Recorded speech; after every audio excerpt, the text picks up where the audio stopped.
പരിശുദ്ധാത്മാവേ പറന്നിറങ്ങണമേ, സ്ലീഹന്മാരിൽ നിറഞ്ഞതുപോൽ ഈ കൂട്ടായ്മയിൽ നിറഞ്ഞിടണേ. നമ്മൾ ആയിരിക്കുന്ന ഈ കൂട്ടായ്മയിലേക്ക് പരിശുദ്ധാത്മാവേ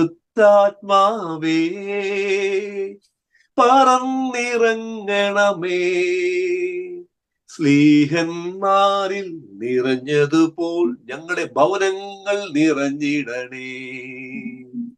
നിറയണമേ, നിറയണമേ, കവിയണമേ, കവിഞ്ഞൊഴുകണമേ. നിറയണമേ, നിറയണമേ, കവിയണമേ, കവിഞ്ഞൊഴുകണമേ. പരിശുദ്ധാത്മാവേ പറന്നിറങ്ങണമേ, സ്ലീഹന്മാരിൽ നിറഞ്ഞതുപോൽ ഈ കൂട്ടായ്മയിൽ നിറഞ്ഞിടണേ. പെന്തക്കൊസ്ത നാളിൽ കൊടുങ്കാറ്റിൻ വേഗത്തിൽ അഗ്നിനാവ് പോലെ വന്ന പാവനാത്മാവേ, നിന്നിൽ വിശ്വസിക്കുന്ന ഈ സമൂഹത്തിൽ നീ അനുഗ്രഹ മഴയായി പെയ്തിറങ്ങണേ. നിറയണമേ, നിറയണമേ, കവിയണമേ, കവിഞ്ഞൊഴുകണമേ. നിറയണമേ, നിറയണമേ, കവിയണമേ, കവിഞ്ഞൊഴുകണമേ. പരിശുദ്ധാത്മാവേ പറന്നിറങ്ങണമേ, സ്ലീഹന്മാരിൽ നിറഞ്ഞതുപോൽ സഭയിൽ നിറയണമേ. ഈ നിമിഷം നമ്മുടെ ഒരു ഇടതേക്കറ നെഞ്ചോട് ചേർത്ത് പിടിച്ചുകൊണ്ട് നമ്മൾ കഴിഞ്ഞ ആഴ്ചകളിലൂടെ നമ്മൾ കടന്നു പോയിട്ടുള്ള മേഖലകൾ നമ്മൾ ഓർക്കുന്നു. പാപത്തിലും പാപസാഹചര്യമായിരുന്നു നമ്മളെ ദൈവസ്നേഹത്തിന്റെ ആഴം നമ്മളെ ഗ്രഹിക്കാൻ പിതാവായ ദൈവം നമ്മളെ പേര് ചൊല്ലി വിളിക്കുന്നു. ആ പിതാവായ ദൈവം നമുക്ക് ദൈവസ്നേഹത്തിന്റെ ആഴങ്ങൾ ഗ്രഹിക്കാൻ നമ്മളെ പഠിപ്പിച്ചു. അതിലൂടെ ആ സ്നേഹത്തിന്റെ ഭാഗമായ ആ പുത്രനെ നമ്മൾ കണ്ടു പഠിച്ചു. യേശുവിനെ രക്ഷകനെ നമ്മൾ കണ്ടു പഠിച്ചു. അതിലൂടെ നമ്മുടെ മനസ്സിന്റെ ആ അന്തരമൊക്കെ മാറ്റിക്കൊണ്ട് നമ്മൾ ഇനി ഈ സമയം നമുക്ക് വാഗ്ദാനമായി നൽകാൻ പോകുന്ന ഒരുപാട് വരദാനങ്ങൾ ഫലങ്ങളൊക്കെ ഉണ്ട്. അപ്പൊ അതുകൊണ്ട് ഒരു നിമിഷം നമ്മുടെ ഇടതേക്കരം നെഞ്ചോട് ചേർത്ത് പിടിച്ചിട്ട് വലതേക്കരം നമ്മൾ ഈ ശുശ്രൂഷയിൽ നിന്ന് പങ്കെടുക്കാൻ പോകുന്ന എല്ലാ മക്കളെയും എല്ലാ കുടുംബങ്ങളെയും സമർപ്പിക്കാം. അവരെ നമ്മൾ ഓരോ കുടുംബങ്ങളിലെ മാതാപിതാക്കളെ കുടുംബങ്ങൾ നമ്മുടെ നിയോഗങ്ങള് നമ്മുടെ ഹൃദയ വിചാരങ്ങൾ എല്ലാം സമർപ്പിച്ചുകൊണ്ട് ഈ സമയം നമ്മൾ സ്തുതിക്കാൻ പോവുകയാണ്. ഇതാ സ്തുതിക്കുമ്പോഴാണ് നാം ആരാധിക്കുമ്പോഴാണ് കർത്താവിനെ പാടി ആരാധിക്കുമ്പോൾ കർത്താവിനെ സ്തുതിക്കുമ്പോഴാണ് നമുക്ക് ഒരുപാട് അനുഗ്രഹങ്ങൾ കടന്നു വരുന്നത്, ബന്ധനങ്ങൾ കടന്നു പോകുന്നത്, കെട്ടുകളൊക്കെ അഴിഞ്ഞു പോകുന്നതും കൂടുതൽ ആത്മാവിനെ ഗ്രഹിക്കാൻ തക്ക വിധം നമ്മുടെ മനസ്സിനെ തുറക്കുന്നതൊക്കെ നമ്മൾ ഹൃദയം തുറന്ന് മനസ്സ് തുറന്ന് ഇതാ കർത്താവിനെ നമ്മൾ ആരാധിക്കുമ്പോഴാണ്, പാടി ആരാധിക്കുമ്പോഴൊക്കെയാണ്. ഒരിക്കൽ കൂടി ആ ഇരടികൾ പാടുമ്പോൾ എല്ലാവരും കണ്ടുകൊണ്ട് എല്ലാ വിശുദ്ധാത്മാവിന്റെ അഭിഷേകം നമ്മുടെ എവിടെയൊക്കെയാണ് ആവശ്യം, നമ്മുടെ ഭവനങ്ങളിൽ, നമ്മുടെ മക്കളിൽ, അല്ലെങ്കിൽ നമ്മുടെ തൊഴിൽ മേഖലയിൽ, അല്ലെങ്കിൽ വചനം കേൾക്കാനുള്ള ശക്തിക്ക് വേണ്ടിയാണോ, അല്ലെങ്കിൽ പ്രാർത്ഥിക്കാനുള്ള ഫലങ്ങൾക്ക് വേണ്ടിയാണോ, അതിനുവേണ്ടി നമ്മുടെ മനസ്സിന്റെ അന്തരമൊക്കെ ഒന്ന് മാറ്റാൻ വേണ്ടി, മനസ്സിന്റെ ഹൃദയത്തിൽ നല്ല ആന്തരികമായ ഒരു സൗഖ്യത്തിന് വേണ്ടി ഈ സമയം നമ്മൾ പ്രാർത്ഥിക്കുന്നു. നമ്മൾ ഒന്നു ചേർന്ന് പ്രാർത്ഥിക്കുന്നു, സ്തുതിക്കുന്നു, ആരാധിക്കുന്നു. Hallelujah, hallelujah, hallelujah. യേശുവേ നന്ദി കർത്താവേ, മഹത്വം കർത്താവേ. നീ ജീവിക്കുന്ന പുത്രനായ ക്രിസ്തുവാണെന്ന് ഞങ്ങൾ വിശ്വസിക്കുന്ന കർത്താവേ. ഇത് ഞങ്ങൾ വിശ്വസിക്കും, ഞങ്ങൾ പ്രഖ്യാപിക്കും, ഞങ്ങൾ ചെയ്തു. കഴിഞ്ഞ ആഴ്ചയും ഈ ആഴ്ചകളൊക്കെ നീ കർത്താവാണ്, നീ ദൈവമാണെന്ന് ഞങ്ങൾ വിശ്വസിക്കുന്ന കർത്താവേ. ഇതാ കർത്താവ് ഇനിയും ഞങ്ങളുടെ ഹൃദയത്തിലുള്ള ആന്തരികമായ മുറിവുകൾ മാറാൻ വേണ്ടി കർത്താവ് ഞങ്ങളുടെ കുടുംബത്തിൽ ഞങ്ങൾ സമാധാനത്തിൽ ജീവിക്കുവാൻ വേണ്ടി ഞങ്ങളെ കഴുകണമേ കർത്താവേ. ഞങ്ങളുടെ ശിരസ് മുതൽ ഞങ്ങളുടെ പാദം വരെ ഞങ്ങളുടെ ശരീരത്തിന്റെ എല്ലാ അവയവങ്ങളെയും പരിശുദ്ധാത്മാവിന്റെ അഗ്നിയാൽ ഞങ്ങളെ കഴുകി വെളുപ്പിക്കുന്നതിനെ ഓർത്തുകൊണ്ട് കർത്താവ് അതിനേക്കാൾ വെണ്മയുള്ളവനാക്കി ഞങ്ങളെ മാറ്റുന്നതിനെ ഓർത്ത് ഞങ്ങൾ ഒരിക്കൽ കൂടി ഞങ്ങൾ സ്തുതിക്കുന്നു. കൂട്ടായ്മയെ കാണുന്നു, കൂട്ടായ്മകളെല്ലാം മക്കളെയും കാണുന്നു, എല്ലാ ശുശ്രൂഷയും കണ്ടുകൊണ്ട് ഞങ്ങൾ അങ്ങനെ സ്തുതിക്കുന്നു. ഹാലലിയ, ഹാലലിയ. യേശുവേ നന്ദി കർത്താവേ, മഹത്വം കർത്താവേ. യേശുവേ ജീവിക്കുന്ന പുത്രനായ ക്രിസ്തുവേ ഞങ്ങൾ അങ്ങേ ആരാധിക്കുന്നു, സ്തുതിക്കുന്നു, സ്തുതിക്കുന്നു, സ്തുതിക്കുന്നു. ഞങ്ങൾ അങ്ങേ മഹത്വപ്പെടുത്തുന്നു. ഹല്ലേലൂയ, ഹല്ലേലൂയ, ഹല്ലേലൂയ, ഹല്ലേലൂയ. യേശുവേ നന്ദി, യേശുവേ നന്ദി, യേശുവേ നന്ദി, യേശുവേ നന്ദി. ആ യേശുവിന്റെ ഹൃദയത്തിലേക്ക് ഒരു ഇടത്തിന് വേണ്ടി നമുക്ക് പ്രാർത്ഥിക്കാം. ഈ സമയം നമ്മൾ ഈ മെമ്പർഷിപ്പിന്റെ ഒരു 5 മിനിറ്റ് കൂടി കിടക്കുമ്പോൾ ഈ സമയത്തിലേക്ക് നമ്മൾ ചെയ്യേണ്ടത് പറ്റുമെങ്കിൽ നിങ്ങൾ കണ്ണുകളൊക്കെ അടച്ചിരുന്നു കൊണ്ട് വേണമെങ്കിൽ പ്രാർത്ഥിച്ചോ. ഈ സമയം നമ്മൾ പ്രാർത്ഥിക്കാൻ പോവുകയാണ്. ഇങ്ങനെ ഒരു കർത്താവിന്റെ ഹൃദയത്തിൽ നമുക്ക് ഇടം നൽകിയതിനെ ഓർത്തുകൊണ്ട്, ആ ദൈവത്തെ സ്നേഹം നമുക്ക് ആഴങ്ങൾ ഗ്രഹിക്കാൻ പറ്റിയതിനെ ഓർത്തുകൊണ്ടും ഒരു ഈരടികൾ പാടുന്നു. ഈ സമയം അവിടെ എല്ലാവരും ആയിരിക്കുന്നോർത്ത് ഇരുന്നു കൊണ്ട് കണ്ണുകൾ അടച്ചോ, അല്ലെങ്കിൽ നിങ്ങൾക്ക് എങ്ങനെയൊക്കെയോ നിങ്ങൾക്ക് ആരെ സമർപ്പിക്കാൻ പറ്റുമോ നമുക്ക് സമർപ്പിച്ച് പാടുന്നു. നമുക്ക് പ്രാർത്ഥിക്കാം. ഹല്ലേലൂയ, ഹല്ലേലൂയ. യേശുവേ നന്ദി, യേശുവേ നന്ദി. ഒരിത്തിരി ഇടം തരുമോ എന്നീശോയെ, നിൻ ഹൃത്തിലെന്നെ ചേർത്തിടുമോ. ഒരിത്തിരി ഇടം തരുമോ എന്നീശോയെ, നിൻ ഹൃത്തിലെന്നെ ചേർത്തിടുമോ? നിന്റെ സ്നേഹം ഞാൻ നുകർന്നോട്ടെ, നിന്റെ ഹൃത്തിൽ ഞാനൊന്നോട്ടെ. നിന്റെ സ്നേഹം ഞാൻ നുകർന്നോട്ടെ, നിന്റെ ഹൃത്തിൽ ഞാനൊന്നലിഞ്ഞോട്ടെ. എന്റെ ഈശോയേ, എന്റെ ഈശോയേ, ഒരിത്തിരി ഇടം തരുമോ എന്നീശോയെ, നിൻ ഹൃത്തിലെന്നെ ചേർത്തിടുമോ? ഈ ലോക സുഖമെനിക്കിനി വേണ്ട ഈശോയെ, നീ മാത്രം മതി എനിക്കുമെന്റെ ഈശോയെ. ഈ ലോക സുഖമെനിക്കിനി വേണ്ട ഈശോയെ, നീ മാത്രം മതി എനിക്കുമെന്റെ ഈശോയെ. പാപത്താൽ നീ എന്നെ പിരിയുവാൻ എന്നെ ഇടനി ആക്കരുതേ. പാവം പൊറുത്തെന്നെ തുണയ്ക്കണേ എന്റെ ഈശോയെ, എന്റെ ഈശോയെ, എന്റെ ഈശോയെ, ഒരിത്തിരി ഇടം തരുമോ എന്നീശോയെ, നിൻ ഹൃത്തിലെന്നെ ചേർത്തിടുമോ? നിന്റെ സ്നേഹം ഞാൻ നുകർന്നോട്ടെ, നിന്റെ ഹൃത്തിൽ ഞാനൊന്നലിഞ്ഞോട്ടെ. നിന്റെ സ്നേഹം ഞാൻ നുകർന്നോട്ടെ, നിന്റെ ഹൃത്തിൽ ഞാനൊന്നലിഞ്ഞോട്ടെ. എന്റെ ഈശോയേ, എന്റെ ഈശോയേ, ആഹാ,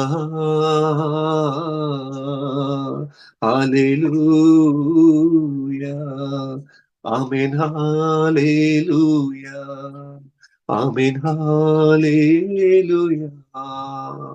ഒരു നിമിഷം കൂടി നമ്മൾ ശാന്തമായി കൊണ്ടിരിക്കുകയാണ്. സമയം സങ്കീർത്തനങ്ങൾ 46:10 പറയുന്നു, ശാന്തമാകുക, ഞാൻ ദൈവമാണെന്ന് അറിയുക. കർത്താവ്, ഇത്രയൊക്കെ ഞാൻ സ്നേഹം ആഴമായി ഗ്രഹിക്കുവാൻ എനിക്ക് കഴിഞ്ഞിട്ട് പോലും ഇനിയും എന്റെ ഹൃത്തിനകത്ത്, എന്റെ ഹൃദയത്തിലുള്ള അന്തരം എന്തൊക്കെ തന്നെ മാറ്റാനുണ്ടോ, മറ്റുള്ളവരെ സ്നേഹിക്കാൻ പറ്റുന്ന മേഖലകൾ എനിക്കുണ്ടോ, അല്ലെങ്കിൽ ഞാൻ ദൈവസ്നേഹത്തിന്റെ ആഴങ്ങൾ ഞാൻ ഗ്രഹിക്കുന്നു എന്ന് പറയുന്നുണ്ടെങ്കിൽ പോലും ഇനിയും മറ്റുള്ളവരെ സ്നേഹിക്കാൻ എനിക്ക് കഴിയുന്നില്ലേ? എവിടെയാണ് എനിക്ക് മാറ്റം വേണ്ടത് കർത്താവേ? അതിനുവേണ്ടി ഒരു സമയം കൊണ്ട് നമ്മൾ ഹൃദയത്തെ സമർപ്പിക്കാം. നിർമ്മലമായ ഒരു ഹൃദയം ഇനി നിറയ്ക്കണമെന്ന് പ്രാർത്ഥിച്ചുകൊണ്ട് നമുക്ക് ഈ സമയം നമ്മൾ ക്ലാസ്സിലേക്ക് നമ്മൾ കിടക്കാൻ പോകുന്നതിന് മുമ്പ് ഒരിക്കൽ കൂടി നമ്മുടെ ശിരസ് മുതൽ നമ്മൾ പാദം വരെയുള്ള ശരീരത്തിലെ എല്ലാ അവയവങ്ങളെയും നമ്മൾ സമർപ്പിച്ചുകൊണ്ട് നമ്മൾ പ്രാർത്ഥിക്കുകയാണ്. കർത്താവെ, ഞാൻ എന്റെ കുടുംബത്തിൽ സിംഹത്തെ പോലെയാണോ? കർത്താവ്, ഇത്രയും വചനങ്ങൾ കേൾക്കുകയും ഇത്രയും ധ്യാനിക്കുകയും പ്രാർത്ഥിക്കുകയും ചെയ്യുമ്പോഴും എന്റെ ഹൃദയത്തിൽ ഇനിയും മാറേണ്ട മേഖലകൾ, എന്റെ ബുദ്ധിയുടെ തലത്തിൽ നിന്നും എന്റെ ഹൃദയത്തിൽ നിന്നും മാറേണ്ട മേഖലകൾ എനിക്ക് കാണിച്ചു തരണമേ കർത്താവെ. ഈ ക്ലാസ്സിലൂടെ, അച്ഛന്റെ ക്ലാസ്സിലൂടെ, അല്ലെങ്കിൽ പ്രസ്താവക്ഷപ്പിലൂടെ, അല്ലെങ്കിൽ ഞാൻ അനുഭവിക്കുന്ന ഓരോ വചനത്തിലൂടെ കർത്താവ് എന്റെ ജീവിതത്തെ ക്രമപ്പെടുത്തുവാനുള്ള കൃപയ്ക്ക് വേണ്ടി കൃപ നൽകി ഞാൻ അനുഗ്രഹിക്കുന്നു. പക്ഷേ അമ്മയെ ഓർത്തുമ്പോൾ പ്രാർത്ഥിക്കുന്നു. നന്മ നിറഞ്ഞ മറിയമേ സുസ്തി, കർത്താവ് അങ്ങയുടെ കൂടെ സ്ത്രീകളിൽ അങ്ങ് അനുഗ്രഹിക്കപ്പെട്ടവളാവുന്നു. അങ്ങയുടെ വൃത്തിപരമായ ഈശോ അങ്ങ് അനുഗ്രഹിക്കപ്പെട്ടവനാവുന്നു. വിശുദ്ധ മറിയമേ തമ്പുരാന്റെ അമ്മേ, പാപികളായ ഞങ്ങൾക്ക് വേണ്ടി എപ്പോഴും ഞങ്ങളുടെ മരണസമയത്തും തമ്പുരാനോട് അപേക്ഷിച്ചു കൊള്ളണമേ. നിത്യപിതാവിന്റെയും പുത്രന്റെയും ശുദ്ധാത്മാവിന്റെയും നാമത്തിൽ ആമേൻ. എല്ലാവർക്കും ശുശ്രൂഷയായി സ്തുതിയായിരിക്കട്ടെ.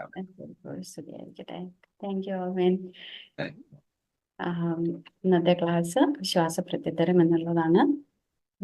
ഓൾവിൻ നമ്മളെ ആ ദൈവസ്നേഹ അനുഭവത്തിലേക്ക് നമ്മളെ കൂട്ടിക്കൊണ്ടുപോയി ആ ദൈവസ്നേഹം അനുഭവിക്കുവാനുള്ള കൃപ നമുക്ക് ലഭിച്ചതിനെ ഓർത്ത് നമുക്ക് നന്ദി പറയാം. ഈശോയെ ഈ ക്ലാസ്സിലേക്ക് ഞങ്ങളെ എല്ലാവരെയും കൂട്ടിക്കൊണ്ട് വന്നതിന് അങ്ങേക്ക് നന്ദി പറയുന്ന കർത്താവെ. ഈശോയെ, അങ്ങേ സ്നേഹം അനുഭവിച്ച് അത് പങ്കുവെച്ചു കൊടുത്ത് ജീവിക്കുവാനുള്ള കൃപ ഞങ്ങൾക്ക് തരണമേ എന്ന് പ്രാർത്ഥിച്ചുകൊണ്ട് നമുക്ക് ഈ ക്ലാസ്സിലേക്ക് പ്രവേശിക്കാം. ജോഷി അച്ഛനാണ് നമുക്കിന്ന് ക്ലാസ് എടുക്കുന്നത്. ജോഷി അച്ഛനും പിന്നെ ഫ്രാൻസിസും ആണ്. ജെനി, ഷിജു എല്ലാവരും ഉണ്ട്. ജെസിൻ ചേച്ചി, എല്ലാവരെയും ഇതിലേക്ക് ഈശോയുടെ നാമത്തിൽ സ്വാഗതം ചെയ്യുന്നു. അതുപോലെ ഇവിടെ ഇപ്പോൾ ആയിരിക്കുന്ന എല്ലാവരെയും അവരുടെ കുടുംബങ്ങളെയും ഈ ക്ലാസ്സിലേക്ക് സ്വാഗതം ചെയ്യുന്നു. ഇനി എത്താനുള്ളവരെയും ഇനി എന്തെങ്കിലും സാഹചര്യത്താൽ എത്താൻ സാധിക്കാത്തവരെ അവരെയും ഈ ക്ലാസ്സിലേക്ക് വരാൻ സാധിക്കാത്തവരെയും ഇതിലേക്ക് സ്വാഗതം ചെയ്യുന്നു. ഇനി അടുത്തത് നമുക്ക് ടെസ്റ്റിമണിയാണ്. ഓൾവിനാണ് നമുക്ക് ടെസ്റ്റിമണി പറയുന്നത്. ഓൾവിൻ. Okay, thank you. എന്റെ പേര് ഓൾവിൻ. ഒരു ഭാര്യയും 3 മക്കളും ഒരു പേരക്കുട്ടിയുണ്ട്, ഒരു അപ്പാപ്പനാണ്. ഓക്കെ, അപ്പൊ ഇത്രയും കാര്യങ്ങൾ നമ്മുടെ കൂട്ടായ്മകളുള്ള കുറച്ച് പേർക്കൊക്കെ അറിയാം, പക്ഷെ എങ്കിൽ ഞാൻ നിങ്ങളോട് പറയാണ്. ഞാൻ ആദ്യം തന്നെ പറയാം, ഞാൻ ഏതാണ്ടൊക്കെ 94 എന്ന് പറയുമ്പോൾ അറിയാം, ഇപ്പോൾ 2024 എന്ന് പറയുമ്പോൾ ഏതാണ്ടൊക്കെ 30 വർഷമായിട്ട് കർത്താവിനെ അനുഭവിച്ച് അറിഞ്ഞ് ജീവിക്കുന്ന ഒരു വ്യക്തി എന്ന് പറയാം. എന്നാലും അവിടെയൊക്കെ കുറച്ച് വീഴ്ചകൾ ഉണ്ടാവുമ്പോഴും അവിടുന്ന് എഴുന്നേറ്റ് വീണ്ടും ആ ഒരു മേഖലയിലേക്ക് ആ കർത്താവിന്റെ വഴിയിലൂടെ സഞ്ചരിക്കാൻ ആഗ്രഹിച്ച് ഇന്ന് മുന്നോട്ട് പോയിക്കൊണ്ടിരിക്കുന്നു. അപ്പോൾ ഞാൻ എന്താണെന്ന് ഒരു ഈ പറഞ്ഞ നിമിഷം കൊണ്ട് ഞാൻ നിങ്ങൾക്ക് പറഞ്ഞ് മനസ്സിലാക്കി തരാം. ഞാൻ 94-ലാണ് നമ്മൾ പോട്ട ആശ്രമം. അപ്പൊ ആ സമയത്തൊക്കെ നിങ്ങൾക്ക് അറിയാം, യുവത്വത്തിന്റെ കാലഘട്ടങ്ങളാണ്. 94 പറയുമ്പോൾ ഏതാണ്ടൊക്കെ 23 വയസ്സ് അല്ലെങ്കിൽ 24 വയസ്സിലേക്കൊക്കെ കിടക്കുന്ന ആ ഒരു കാലഘട്ടത്തിലാണ് ഞാൻ ഈ പറയുന്ന സംഭവങ്ങൾ. അപ്പൊ അന്ന് ഞാനിങ്ങനെ ഒരു യുവാവ് അറിയാം, ഒരു യുവാവ് എന്ന് പറഞ്ഞാൽ അറിയാം 10-18 വയസ്സ് 22-23 വയസ്സ് വരെയൊക്കെ ഒരു യുവാവ് തലത്തിൽ ജീവിക്കുമ്പോഴുള്ള മക്കളിലുള്ള കുറവുകൾ പോരായ്കളൊക്കെ നമുക്ക് ഈ കാലഘട്ടത്തിൽ നമുക്കറിയാം, അന്നത്തെ കാലഘട്ടത്തിൽ നമുക്ക് എല്ലാവർക്കും അറിയാം. അപ്പൊ അങ്ങനെ ജീവിച്ചു നടക്കുന്ന ഒരു കാലഘട്ടത്തിലാണ് ഞാൻ എൻ്റെ ഒരു ഫ്രണ്ട് കുരുവിള എന്ന് പറയും. അപ്പൊ നമ്മുടെ ഓരോ രണ്ട് മാറ്റങ്ങളെ കുറിച്ചാണ് ഞാൻ ഇങ്ങോട്ട് പറയാൻ ആഗ്രഹിക്കുന്നത്. 94 അങ്ങനെ എൻ്റെ ഫ്രണ്ട് കുരുവിള പറയുകയാണ്, ഓൾവിൻ ഇങ്ങനെ നടന്നാൽ പോരാ, ഞാൻ അങ്ങനെ പ്രത്യേകിച്ച് എനിക്ക് സ്വഭാവം ഉണ്ടായിരുന്നു, ഞാനിങ്ങനെ കൂട്ടുകാരോട് കൂടും, അത്യാവശ്യം കുറച്ച് പുകവലിയോ വേറെ ഈ പറഞ്ഞ പോലെ ചുരുക്കി പറയാന്നുണ്ടെങ്കിൽ വില പോയില്ലെങ്കിൽ പോലും അത്യാവശ്യം കൂട്ടുകെട്ടിലൊക്കെ നടന്ന് ഇങ്ങനെ കുറെ ഹണ്ടിങ്, കുറെ കൊക്കിനെയും കൊളക്കോഴിനെയും അല്ലെങ്കിൽ ഇങ്ങനെയുള്ള കുറെ ഹണ്ടിങ് ഒക്കെ ചെയ്ത് നടക്കുന്ന ഒരു കാലഘട്ടങ്ങൾ സമയം. അപ്പൊ എനിവേ, അപ്പൊ ആ സമയത്താണ് പോട്ട ആശ്രമത്തെ കുറിച്ച് കേൾക്കുന്നതും അല്ലെങ്കിൽ അവിടെ ഒരു ധ്യാന വിഷയം 2000 വർഷങ്ങൾക്ക് മുമ്പ് നടന്ന അതേ ഒരു അത്ഭുതങ്ങളും അടയാളങ്ങളും ക്രിസ്തു നാമത്തിൽ സംഭവിക്കുന്നു എന്നൊന്ന് പറഞ്ഞു. എന്നോടൊരു ഫ്രണ്ട് കുരുവിള പറയുന്നു. അപ്പൊ അവൻ തന്നെ എന്നോട് പറഞ്ഞു, നമുക്കൊന്ന് ധ്യാനിക്കാൻ പോകണം എന്ന് പറയും. എന്താണ് ഈ ധ്യാനം എനിക്ക് മനസ്സിലായില്ല. നമുക്ക് ഓക്കെ, അങ്ങനെയാണെങ്കിൽ എൻ്റെ ഒരു ബെസ്റ്റ് ഫ്രണ്ടാണ് കുരുവിള. അങ്ങനെ അദ്ദേഹമായിട്ട് ഞങ്ങൾ ഒരുമിച്ച് 30 വർഷം മുമ്പ് അറിയാലോ, 94 അങ്ങനെ ഒരു ധ്യാനം കൂടാൻ പോകുന്നു. അവിടെ ചെന്ന് ഈ ധ്യാനത്തിലൂടെ ഇരിക്കുമ്പോഴാണ് എനിക്ക് ഓരോ ക്ലാസ്സുകൾ കേൾക്കുമ്പോഴും ഓരോ വചനങ്ങൾ കേൾക്കുമ്പോഴും എനിക്കെന്നെ സ്പർശിച്ചു കുറെ കാര്യം. അപ്പോഴാണ് മനസ്സിലായത് ഞാന് എൻ്റെ കുറെ സ്വഭാവങ്ങൾ മാറ്റേണ്ടിയിരിക്കുന്നു, എന്റെ സംസാരത്തിൽ അല്ലെങ്കിൽ എന്റെ ജീവിത പ്രവൃത്തികളിലൊക്കെ അങ്ങനെ ഒരുപാട് കാര്യങ്ങൾ മാറ്റേണ്ടിയിരിക്കുന്നു എന്ന് പറഞ്ഞപ്പോൾ തന്നെ അങ്ങനെ 2 മിനിറ്റ് ഇപ്പോഴത്തെ സമയം ആയതുകൊണ്ട് ഞാൻ ഷോർട്ടായിട്ട് പറയുകയാണ്. ആ സമയം കൊണ്ട് തന്നെ, ആ ധ്യാനം കൂടുന്ന സമയത്ത് തന്നെ ഒരു തീരുമാനം എടുത്തു, ഇനി ഒരു യുവാവ് ചെയ്യുന്ന എല്ലാ തിന്മകളും എന്താകുന്നത് ഒരു വിവാഹത്തിന് വേണ്ടി പ്രാർത്ഥിച്ചു ഒരുങ്ങണം. ഏതാണ്ട് 23 വയസ്സ് 24 വയസ്സൊക്കെ കിടക്കുമ്പോഴാണ്. അങ്ങനെ ആ സമയത്ത് ഒന്ന് പ്രാർത്ഥിച്ചു ഒരുങ്ങി. അന്ന് ആ ധ്യാനം കഴിഞ്ഞപ്പോൾ ഒരു തീരുമാനം എടുത്തു, ഇനി ഒരു മാറ്റം വേണം. അങ്ങനെ യേശുവിനെ ദൈവത്തെ അറിഞ്ഞ് ആ നാൾ തൊട്ട് പിന്നെ പ്രാർത്ഥിക്കാൻ തുടങ്ങി. അങ്ങനെ പ്രാർത്ഥിച്ച് ഒരു വിവാഹ ജീവിതത്തിന് വേണ്ടി ഞാൻ പ്രാർത്ഥിച്ചു ഒരുങ്ങി. അങ്ങനെ നല്ലൊരു വിവാഹ ജീവിതം കഴിക്കാൻ നല്ലൊരു ജീവിത പങ്കാളിയെ കർത്താവ് എനിക്ക് തന്നു. അതിലൂടെ അത് പ്രാർത്ഥിച്ചൊരുങ്ങിയതാണ്. 1 വർഷത്തോളം പ്രാർത്ഥിച്ചൊരുങ്ങി ഇപ്പൊ നല്ലൊരു ജീവിത പങ്കാളിയെ നൽകി. അത് ആ പ്രാർത്ഥനയുടെ ഒരുക്കമാണ്. എന്റെ ഹൃദയത്തിലുള്ള കുറെ അന്തരങ്ങളൊക്കെ മാറ്റി ഞാൻ പ്രാർത്ഥിച്ചപ്പോൾ ദൈവം 100-ൽ 99% ഒരേ ആത്മാവും ഒരേ ഐക്യമുള്ള ഒരു ജീവിത പങ്കാളി നൽകി. ആർക്കും അങ്ങനെ കൊടുക്കാറില്ല കർത്താവ്, പക്ഷെ എനിക്ക് തന്നു. Thank God. അപ്പൊ അങ്ങനെ ജീവിക്കുന്നു, അങ്ങനെ 3 മക്കൾ ജനിക്കുന്നു, അങ്ങനെ ജീവിതം മുന്നോട്ട് പോയിക്കൊണ്ടിരിക്കുന്നു. ഇനിയുള്ള ഒരു 1.5 മിനിറ്റ് കേൾക്കേണ്ട കാര്യങ്ങൾ നിങ്ങൾ ശ്രദ്ധിച്ച് കേൾക്കണം. ഈ കർത്താവിനെ അനുഭവിച്ച് അറിഞ്ഞ വ്യക്തി ഞാൻ. അപ്പൊ എന്റെ മനസ്സിൽ കുറെ കഴിയുമ്പോൾ ഈഗോ കയറാൻ തുടങ്ങി. ഞാൻ പ്രാർത്ഥിക്കുന്ന മകൻ, എന്റെ വൈഫ് പ്രാർത്ഥിക്കുന്നില്ല, എന്റെ മക്കൾ പ്രാർത്ഥിക്കുന്നില്ല.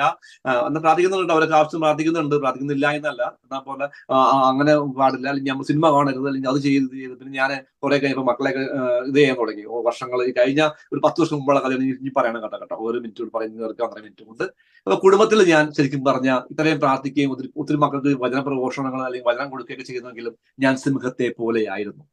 സിംഹമല്ല, സിംഹത്തെ പോലെ അലറും ചിലപ്പോൾ അവരുടെ കയറി. അപ്പോൾ ഈ കുറച്ച് കഴിയുമ്പോഴാണ് എന്നൊരു വചനം മാറ്റിമറിച്ചത്. ആ വചന ഭാഗത്തിലൂടെയാണ് എന്റെ മാനസാന്തരത്തിലേക്ക് ഞാൻ കൂടുതൽ കഴിഞ്ഞ 10 വർഷം മുമ്പ് ഞാൻ കൂടുതൽ ഗ്രഹിക്കുകയും അതനുസരിച്ച് ഞാൻ പ്രവർത്തിക്കാൻ തുടങ്ങിയപ്പോൾ ദൈവത്തിന്റെ വചനങ്ങൾ ആഴമായി തരുന്നു, ഒരുപാട് കൃപകൾ തരുന്നു, കുടുംബത്തിൽ സന്തോഷം തരുന്നു, ആനന്ദം തരുന്നു. ആ വചനഭാഗം ഞാൻ നിങ്ങളോട് പറയുകയാണ്. ഫിലിപ്പിയർ 2-ാം അധ്യായം 1 തൊട്ട് 5 വരെയുള്ള വാക്യങ്ങളാണ്. ആകയാൽ ക്രിസ്തുവിൽ എന്തെങ്കിലും ആശ്വാസമോ, സ്നേഹത്തിൽ നിന്നുള്ള സ്വാതന്ത്ര്യമോ, ആത്മാവിലുള്ള കൂട്ടായ്മയോ, എന്തെങ്കിലും കാരുണ്യമോ അനുകമ്പയോ ഉണ്ടെങ്കിൽ നിങ്ങൾ ഒരേ കാര്യങ്ങൾ ചിന്തിച്ചുകൊണ്ട് ഒരേ സ്നേഹത്തിൽ വർദ്ധിച്ചു ഒരേ ആത്മാവും ഒരേ അഭിപ്രായമുള്ളവരെ എന്റെ സന്തോഷം പൂർണ്ണമാക്കുവിൻ.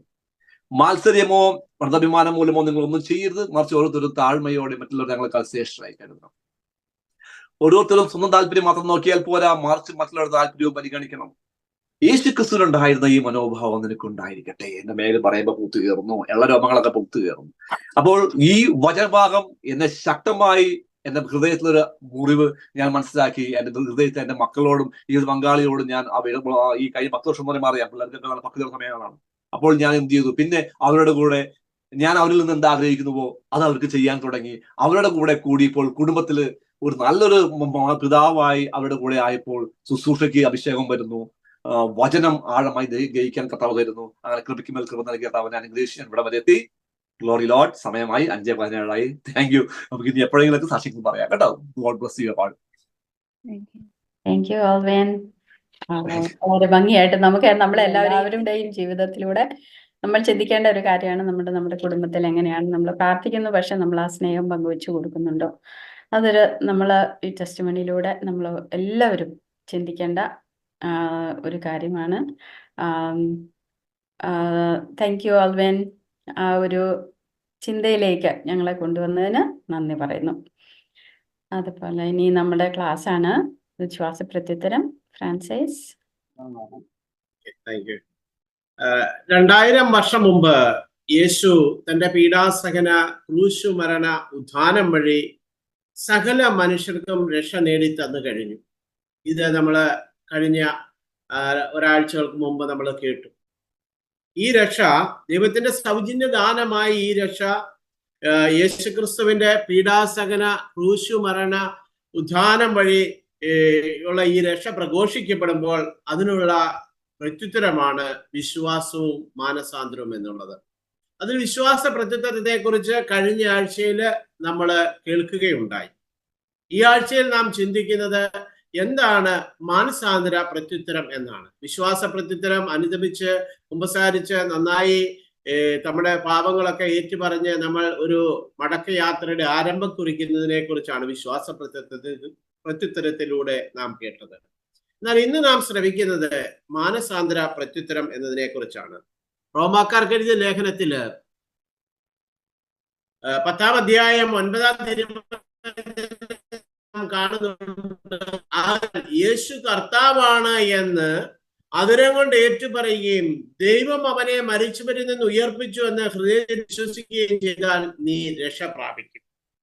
ഒരു മനുഷ്യന്റെ ജീവിതത്തിലേക്ക് രക്ഷ കടന്നു വരുന്നത് എങ്ങനെയാണെന്ന് വചനം വളരെ കൃത്യതയോടെ നമുക്ക് പറഞ്ഞു തരികയാണ്. അതിന് വേണ്ട ഘടകങ്ങൾ: ഒന്ന്, യേശു കർത്താവാണെന്ന് അതിരം കൊണ്ട് ഏറ്റുപറയുകയും ദൈവം അവനെ മരിച്ചവരിൽ നിന്ന് ഉയർപ്പിച്ചു എന്ന് വിശ്വസിക്കുകയും ചെയ്യുമ്പോഴാണ് നമ്മളിലേക്ക് ഈ രക്ഷ കടന്നു വരുന്നത്. യേശുവിനെ കർത്താവായി രക്ഷകനായി ഏറ്റുപറഞ്ഞ് സ്വീകരിക്കുന്നതാണ് ഈ പ്രവൃത്തിക്കാണ് മാനസാന്തരം എന്ന് പറയുന്നത്.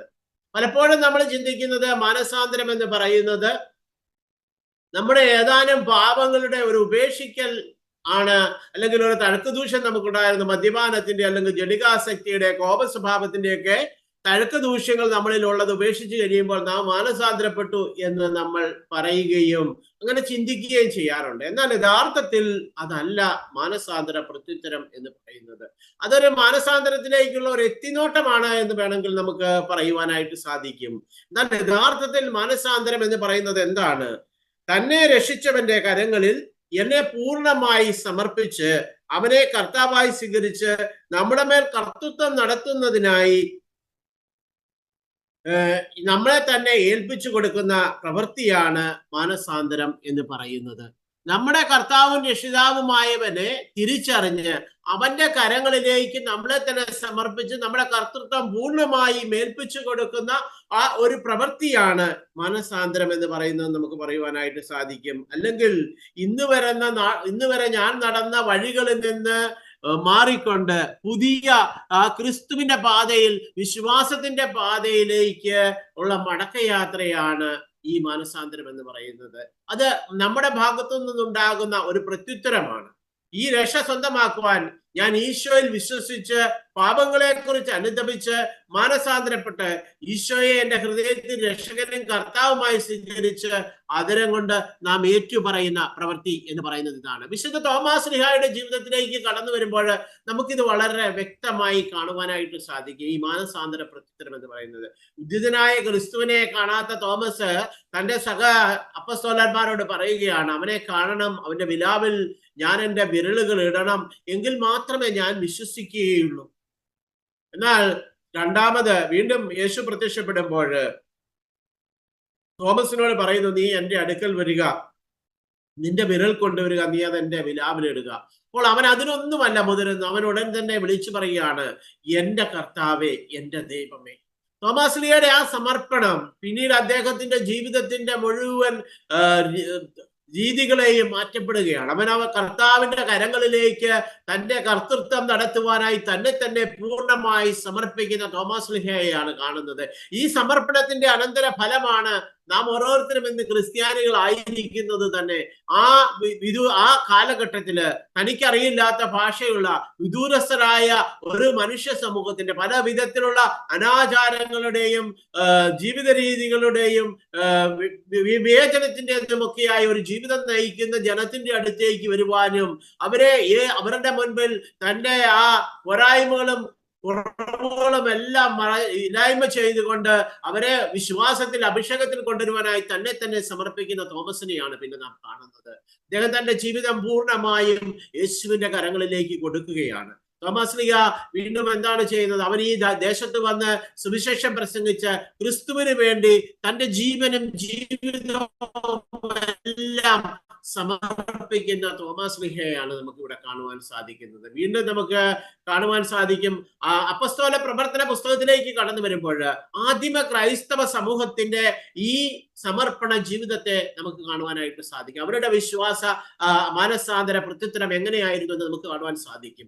ഈ അപ്പസ്തോല പ്രവർത്തനം 4-ാം അധ്യായം 32-ാം വചനത്തിലും അതുപോലെ തന്നെ 2-ാം അധ്യായം 44-ാം തിരുവചനത്തിലൂടെയും ഒക്കെ കടന്നു പോകുമ്പോൾ ആദിമ സമൂഹത്തിന്റെ ആ സമർപ്പണം അല്ലെങ്കിൽ അവരുടെ മാനസാന്തരത്തിന്റെ പ്രവർത്തികൾ എന്തായിരുന്നു എന്ന് നമുക്ക് കാണുവാൻ സാധിക്കും. 4:32 കടന്നു പോകുമ്പോൾ നമ്മൾ ഇങ്ങനെ വായിക്കുകയാണ്, വിശ്വാസികളുടെ സമൂഹം ഒരു ഹൃദയവും ഒരാത്മാവുമായിരുന്നു, ആരും തങ്ങളുടെ വസ്തുക്കൾ സ്വന്തമെന്ന് അവകാശപ്പെട്ടില്ല, എല്ലാം പൊതു സ്വത്തായിരുന്നു. അവിടെ ആ വിശ്വാസികളുടെ സമൂഹം അവരെന്ത് ചെയ്യുന്നു? അവർ വിശ്വാസത്തിലേക്ക് കടന്നു വന്നവരെ ഒരു ഹൃദയവും ഒരു ആത്മാവുമുള്ള ഒരു സമൂഹമായി തീരുകയാണ് ചെയ്യുന്നത്. പ്രിയമുള്ള മക്കളെ, നമ്മളിലും മാനസാന്തരം ഉണ്ടാകുമ്പോൾ ഈ പ്രകാരമുള്ള ഒരു ഹൃദയവും ഒരു ആത്മാവും നമ്മുടെ കുടുംബത്തിൽ, നമ്മുടെ ഇടവകയിൽ, നമ്മുടെ ചുറ്റുപാടുകളിൽ ഈ പ്രകാരമുള്ള ഒരു വിശ്വാസ ജീവിതത്തിന്റെ പ്രതിധ്വനി നമ്മളിൽ നിന്നുണ്ടാകുമ്പോഴാണ്, ഈ പ്രകാരമുള്ള ഒരു പ്രത്യുത്തരം നമ്മളിൽ നിന്നുണ്ടാകുമ്പോഴാണ് നമ്മൾ യഥാർത്ഥത്തിൽ ഈ മാനസാന്തര പ്രത്യുത്തരത്തിലേക്ക് കടന്നു വന്നു എന്ന് നമുക്ക് പറയാൻ സാധിക്കുന്നു. അതുപോലെ 2:44 നാം കാണുന്നുണ്ട്, വിശ്വസിച്ചവർ എല്ലാവരും ഒറ്റ സമൂഹമായിരുന്നു, തങ്ങൾക്കുണ്ടായിരുന്നതെല്ലാം അവർ പൊതുവായി കരുതി. അതുകൊണ്ട് എന്തുണ്ടായി? അവരുടെ ഇടയിൽ ഇല്ലാത്തവനായും ഉള്ളവനായും ആരുമില്ലായിരുന്നു, എല്ലാം പൊതുവായി തീർന്നു. ഇപ്രകാരമാണ് ആദിമ ക്രൈസ്തവ സമൂഹത്തിന്റെ സമർപ്പണം എന്ന് നമുക്ക് കാണുവാൻ സാധിക്കും. മറ്റൊരു തരത്തിൽ ഈ മാനസാന്തരത്തെ കുറിച്ച് പറഞ്ഞു കഴിഞ്ഞാൽ, ഒറ്റപ്പെട്ടു പോയ വഴികളിൽ നിന്ന് രക്ഷിച്ചവന്റെ കൂടെയുള്ള മടക്കയാത്രയാണ് മാനസാന്തരം എന്ന് നമുക്ക് പറയുവാനായിട്ട് സാധിക്കും. അതെ, നമ്മള് പാപത്തിന്റെ വഴികളിലൂടെ സഞ്ചരിച്ച് തിന്മയുടെ മാർഗങ്ങളിലൂടെ ജീവിച്ച് മുന്നോട്ട് പോകുമ്പോൾ ഈ വഴികൾ തെറ്റാണ്, ഈ വഴിയല്ല എൻ്റെ വഴി എന്ന് നാം തിരിച്ചറിഞ്ഞിട്ട് രക്ഷകന്റെ കരങ്ങളിൽ പിടിച്ചുകൊണ്ട് ആ രക്ഷയുടെ അനുഭവത്തിലൂടെ ജീവിച്ചുകൊണ്ടുള്ള ഒരു യാത്ര, ആ ജീവിത യാത്രയാണ് മാനസാന്തരം എന്ന് പറയുവാനായിട്ട് നമുക്ക് സാധിക്കും. ഈ മാനസാന്തരത്തിന് നമ്മൾ സംഭവിക്കുന്നത് എന്താണ്? ഇവിടെ നാം അവനെ കർത്താവ് രാജാവുമായി സ്വീകരിക്കുകയും ദൈവത്തെ കർത്താവും രാജാവുമായി സ്വീകരിക്കുകയും അവനെ നമ്മുടെ ജീവിതത്തിൽ ഭരണം നടത്തുവാൻ നമ്മൾ അനുവദിക്കുകയും ചെയ്യുക എന്നുള്ളതാണ് മാനസാന്തര പ്രത്യുത്തരം എന്ന് പറയുവാനായിട്ട് സാധിക്കും.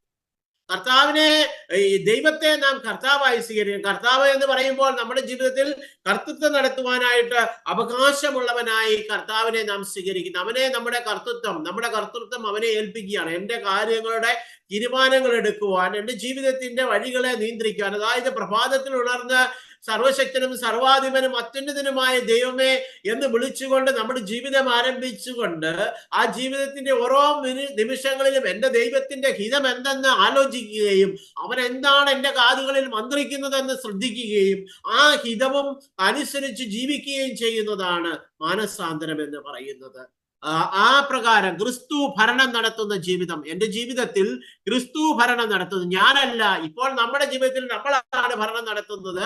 എന്നാൽ ലൂക്കായുടെ ക്രിസ്തുവിന് ഭരണം നടത്തുവാനായി നമ്മെ വിട്ടുകൊടുക്കുന്ന പ്രവൃത്തിയാണ് മാനസാന്തര പ്രത്യുത്തരം. ലൂക്കായുടെ സുവിശേഷത്തിന്റെ 19-ാം അധ്യായത്തിൽ നാം കാണുന്നുണ്ട് സക്കേബൂസിന്റെ ജീവിതം. തന്റെ ആ പരിമിതികളെ അതിലംഘിക്കുവാൻ വേണ്ടി, പരിമിതികൾ മൂലം ക്രിസ്തുവിനെ കാണുവാൻ സാധിക്കാതിരിക എന്ന പരിമിതി പരിഹരിക്കുവാനായി സിക്കമൂർ മരത്തിൽ കയറുന്ന സക്കേബൂസ്, ആ സിക്കമൂർ മരത്തിന്റെ ചുവട്ടിലെത്തുന്ന ക്രിസ്തു അവനെ വിളിക്കുകയാണ്, സക്കേബൂസ് നീ ഇറങ്ങി വരിക, ഇന്ന് ഞാൻ നിന്റെ ഭവനത്തിൽ വരുവാൻ ആഗ്രഹിക്കുന്നു, നിന്നോടൊപ്പം ഭക്ഷണം കഴിക്കുവാൻ ആഗ്രഹിക്കുന്നു എന്ന് പറയുമ്പോൾ അവൻ ആ സക്കേബൂസിന്റെ ഭവനത്തിലേക്ക് കടന്നു ചെല്ലുമ്പോൾ സക്കേബൂസ് നാം പറയുന്നത് നാം കാണുന്നുണ്ട്.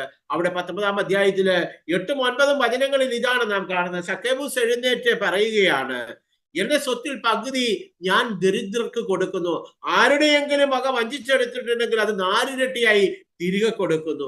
സക്കേബൂസിന്റെ ഒരു സമർപ്പണമാണ് കാണുന്നത്. തന്റെ വഴികളിലെ പോരായ്മകൾ എന്താണെന്ന് മനസ്സിലാക്കിയപ്പോൾ അവൻ അവയെല്ലാം തന്റെ ദൈവസന്നിധിയിൽ ഏറ്റുപറഞ്ഞ് അവൻ തന്നെ സമർപ്പിക്കുകയാണ്. ആ പോരായ്മകൾ പരിഹരിക്കുകയാണ്. ദരിദ്രരുമായി പങ്കുവയ്ക്കാത്ത എന്റെ സ്വാർത്ഥത, ആ സ്വാർത്ഥതയെ അവൻ ഇല്ലായ്മ ചെയ്തുകൊണ്ട് ദരിദ്രർക്ക് വേണ്ടി തന്റെ സമ്പത്ത് പങ്കുവയ്ക്കുവാൻ തയ്യാറാകുന്ന സക്കേബൂസ് വീണ്ടും തന്റെ വാരിക്കൂട്ടുക എന്നുള്ള ആ സ്വാർത്ഥതയെ, അല്ലെങ്കിൽ എല്ലാം വെട്ടിപ്പിടിക്കുക എന്നുള്ള തന്റെ മോഹത്തിന്റെ ഫലമായി അനേകരിൽ നിന്ന് വഞ്ചിച്ച് കൈപ്പറ്റിയിരിക്കുന്നതെല്ലാം എത്രയാണോ അതിന്റെ 4 ഇരട്ടി മടക്കി കൊടുക്കുവാനുള്ള ഒരു സന്നദ്ധത സക്കേബൂസ് ഇവിടെ പ്രകടിപ്പിക്കുന്നു. ഇതാണ് നമ്മുടെയും ജീവിതത്തിൽ ഉണ്ടാകുന്നത്.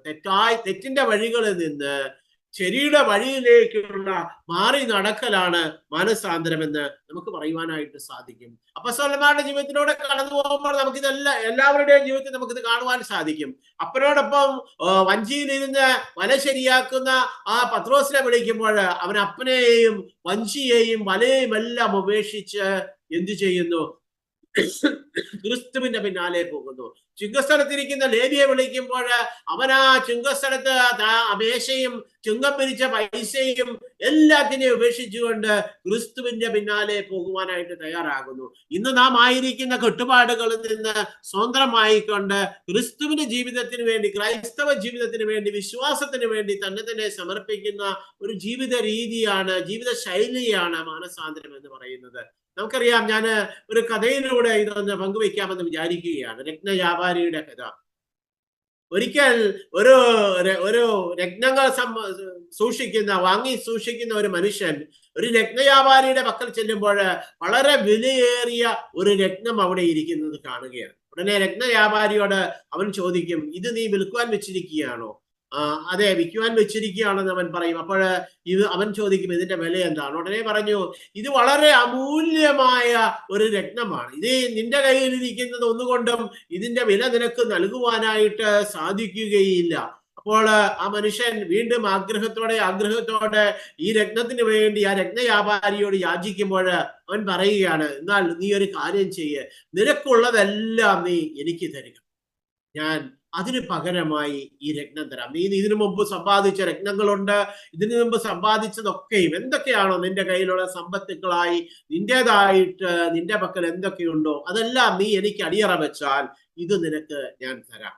അവൻ പറഞ്ഞു, അവന് സമ്മതമായിരുന്നു. കാരണം ഇതിന്റെ അമൂല്യത അവൻ തിരിച്ചറിഞ്ഞത് കൊണ്ട് അവൻ പറഞ്ഞു, എല്ലാം ഞാൻ നിനക്ക് തരാം. അവൻ വീട്ടിൽ പോയി തന്റെ സമ്പത്തുക്കളെല്ലാം സ്വരുക്കൂട്ടി അവൻ തിരിച്ചു വന്ന് രത്നവ്യാപാരിയുടെ കാൽക്കൽ അവയെല്ലാം സമർപ്പിച്ചിട്ട് പറഞ്ഞു, നീ ആ അമൂല്യ രക്തം എനിക്ക് തരിക.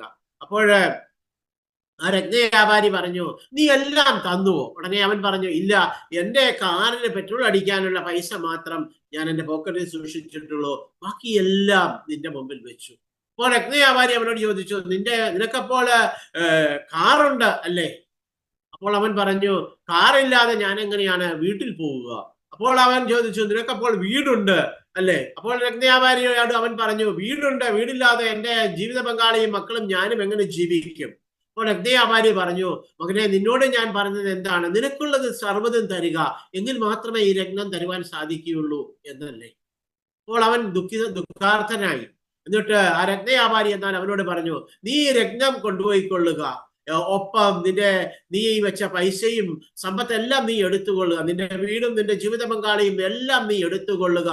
പകരം എന്നാൽ നീ ഒന്ന് അറിയുക, ഇതിന്റെ എല്ലാം ഉടമസ്ഥൻ ഞാനാണ് ഇതിന്റെ എല്ലാം ഉടമസ്ഥൻ, എന്റേതാണ് ഇതെല്ലാം, നീ ഇവിടെയൊക്കെ കാര്യസ്ഥൻ മാത്രമായിരിക്കുക. അതേ പ്രിയമുള്ള സഹോദരങ്ങളെ, യേശുവിന്റെ കരങ്ങളിലേക്ക് നമ്മുടെ ജീവിതത്തിന്റെ സകല മേഖലകളെയും സമർപ്പിച്ചിട്ട് അവിടെയെല്ലാം കാര്യസ്ഥരായി നമ്മൾ ഇരിക്കുന്ന ഒരവസ്ഥയാണ്, അല്ലെങ്കിൽ ഒരു ജീവിത രീതിയാണ് മാനസാന്തര പ്രത്യുത്തരം എന്ന് പറയുന്നത്. ഉൽപ്പത്തിയുടെ പുസ്തകം 2-ാം അധ്യായത്തിൽ 15-ാം തിരുവചനത്തിൽ നാം കാണുന്നുണ്ട്, ഏദൻ തോട്ടം കൃഷി ചെയ്യുവാനും സംരക്ഷിക്കുവാനായി ദൈവമായ കർത്താവ് മനുഷ്യനെ അവിടെയാക്കി. ആദ്യ മനുഷ്യന്റെ ഉത്തരവാദിത്വം എന്ന് പറയുന്നത് ഏദൻ തോട്ടം കൃഷി ചെയ്യുവാനും സംരക്ഷിക്കുക എന്നുള്ളതായിരുന്നു. അവന്റെ ഉടമസ്ഥൻ ആരായിരുന്നു? സർവശക്തനായ ദൈവമായിരുന്നു ഏദൻ തോട്ടത്തിന്റെ ഉടമസ്ഥൻ. എന്നാൽ എല്ലാത്തിന്റെയും സംരക്ഷിക്കുവാനും പരിപാലിക്കുവാനുള്ള അവകാശം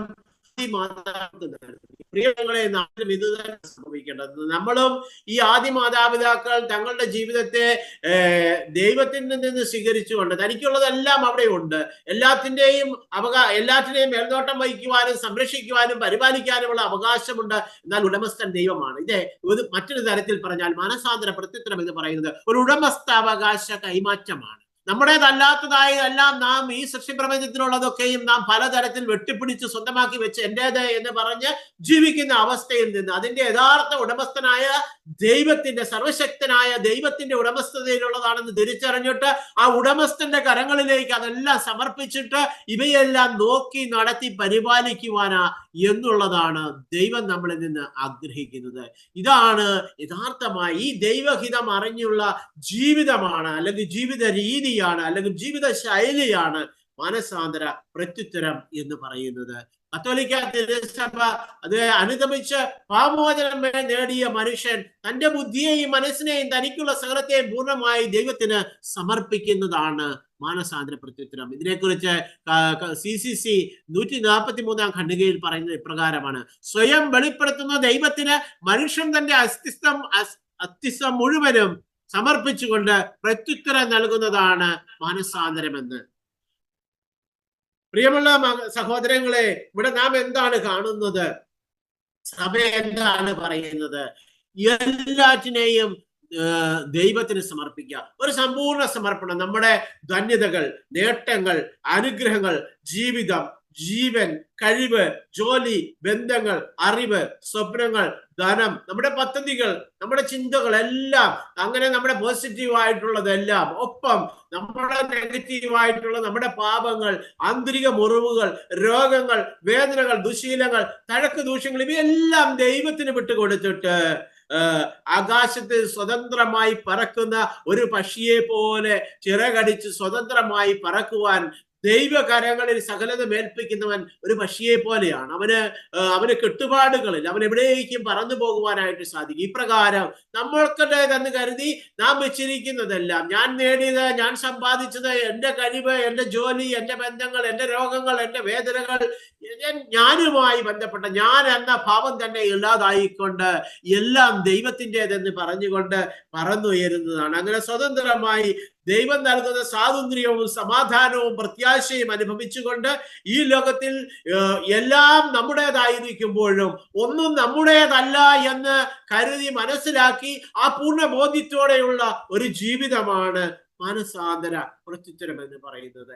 ഇപ്രകാരമുള്ള ഒരു ജീവിതത്തിലേക്കാണ് ദൈവം നമ്മളെ ഓരോരുത്തരെയും വിളിക്കുന്നത്.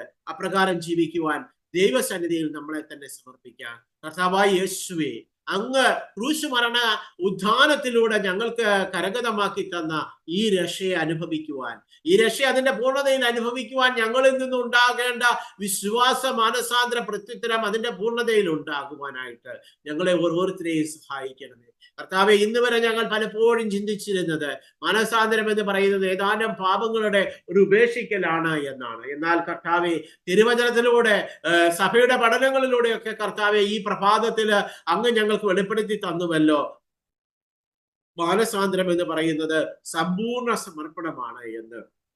എല്ലാം ദൈവത്തിന്റെ കരങ്ങളിൽ സമർപ്പിച്ചിട്ട് എല്ലാത്തിനെയും സ്വന്തമായി ഈ ലോകവും ലോകത്തിലുള്ള സകലതും ഇതിനെയും ഒരേ സമയം കാര്യസ്ഥനും നോട്ടക്കാരനും കാവലാളുമായി നിൽക്കുവാനായിട്ട്, സഹോദരന്റെ കാവൽക്കാരനായി മാറുവാനായിട്ട്, സഭയുടെ കാവൽക്കാരനായി മാറുവാനായിട്ട്, എല്ലാറ്റിനെയും സംരക്ഷിക്കുന്നവരും പരിപാലിക്കുന്നവരുമാകുവാനായിട്ട്, തിന്മയ്ക്കെതിരെ നിൽക്കുവാനും നന്മയെ മുറുകെ പിടിക്കുവാനും വിശുദ്ധ ജീവിതം നയിക്കുവാനും, അങ്ങനെ വിശ്വാസ മാനസാന്തര പ്രത്യുത്തരത്തിൽ യഥാർത്ഥമായി അങ്ങയോട് ചേർന്നിരുന്ന് ജീവിക്കുന്ന ഒരു മക്കളായി മാറുവാനും ഞങ്ങളെ ഓരോരുത്തരെയും സഹായിക്കണമെന്ന് ഞങ്ങൾ പ്രാർത്ഥിക്കുന്നു. പരിശുദ്ധ അമ്മേ മാതാവേ, നിന്റെ മാധ്യസ്ഥവും പ്രാർത്ഥനയും ഇതിന് ഞങ്ങളെ ഓരോരുത്തരെയും സഹായിക്കട്ടെ. ഫ്രാൻസിസ് വളരെ മനോഹരമായിട്ട് മാനസാന്തര പ്രത്യുത്തരം നമ്മുടെ ജീവിതത്തിൽ നാം എങ്ങനെ ചെയ്യണമെന്ന് നമ്മോട് പറഞ്ഞു തന്നു. എല്ലാം ഈശോയ്ക്ക് സമർപ്പിച്ച്, എല്ലാം ദാനമാണെന്നറിഞ്ഞ് എല്ലാം സമർപ്പിച്ച് പൂർണ്ണമായും യേശുവിൻ്റെ കുരിശിൻ ചുവട്ടിലേക്ക് സമർപ്പിച്ച് നമുക്ക് ജീവിക്കാം. താങ്ക് യു ഫ്രാൻസിസ്, വളരെ നന്നായിട്ട് ക്ലാസ് എടുത്തതിന് വളരെയേറെ നന്ദി. അടുത്തതായി നിത്യയുടെ ഒരു പാട്ടാണേ.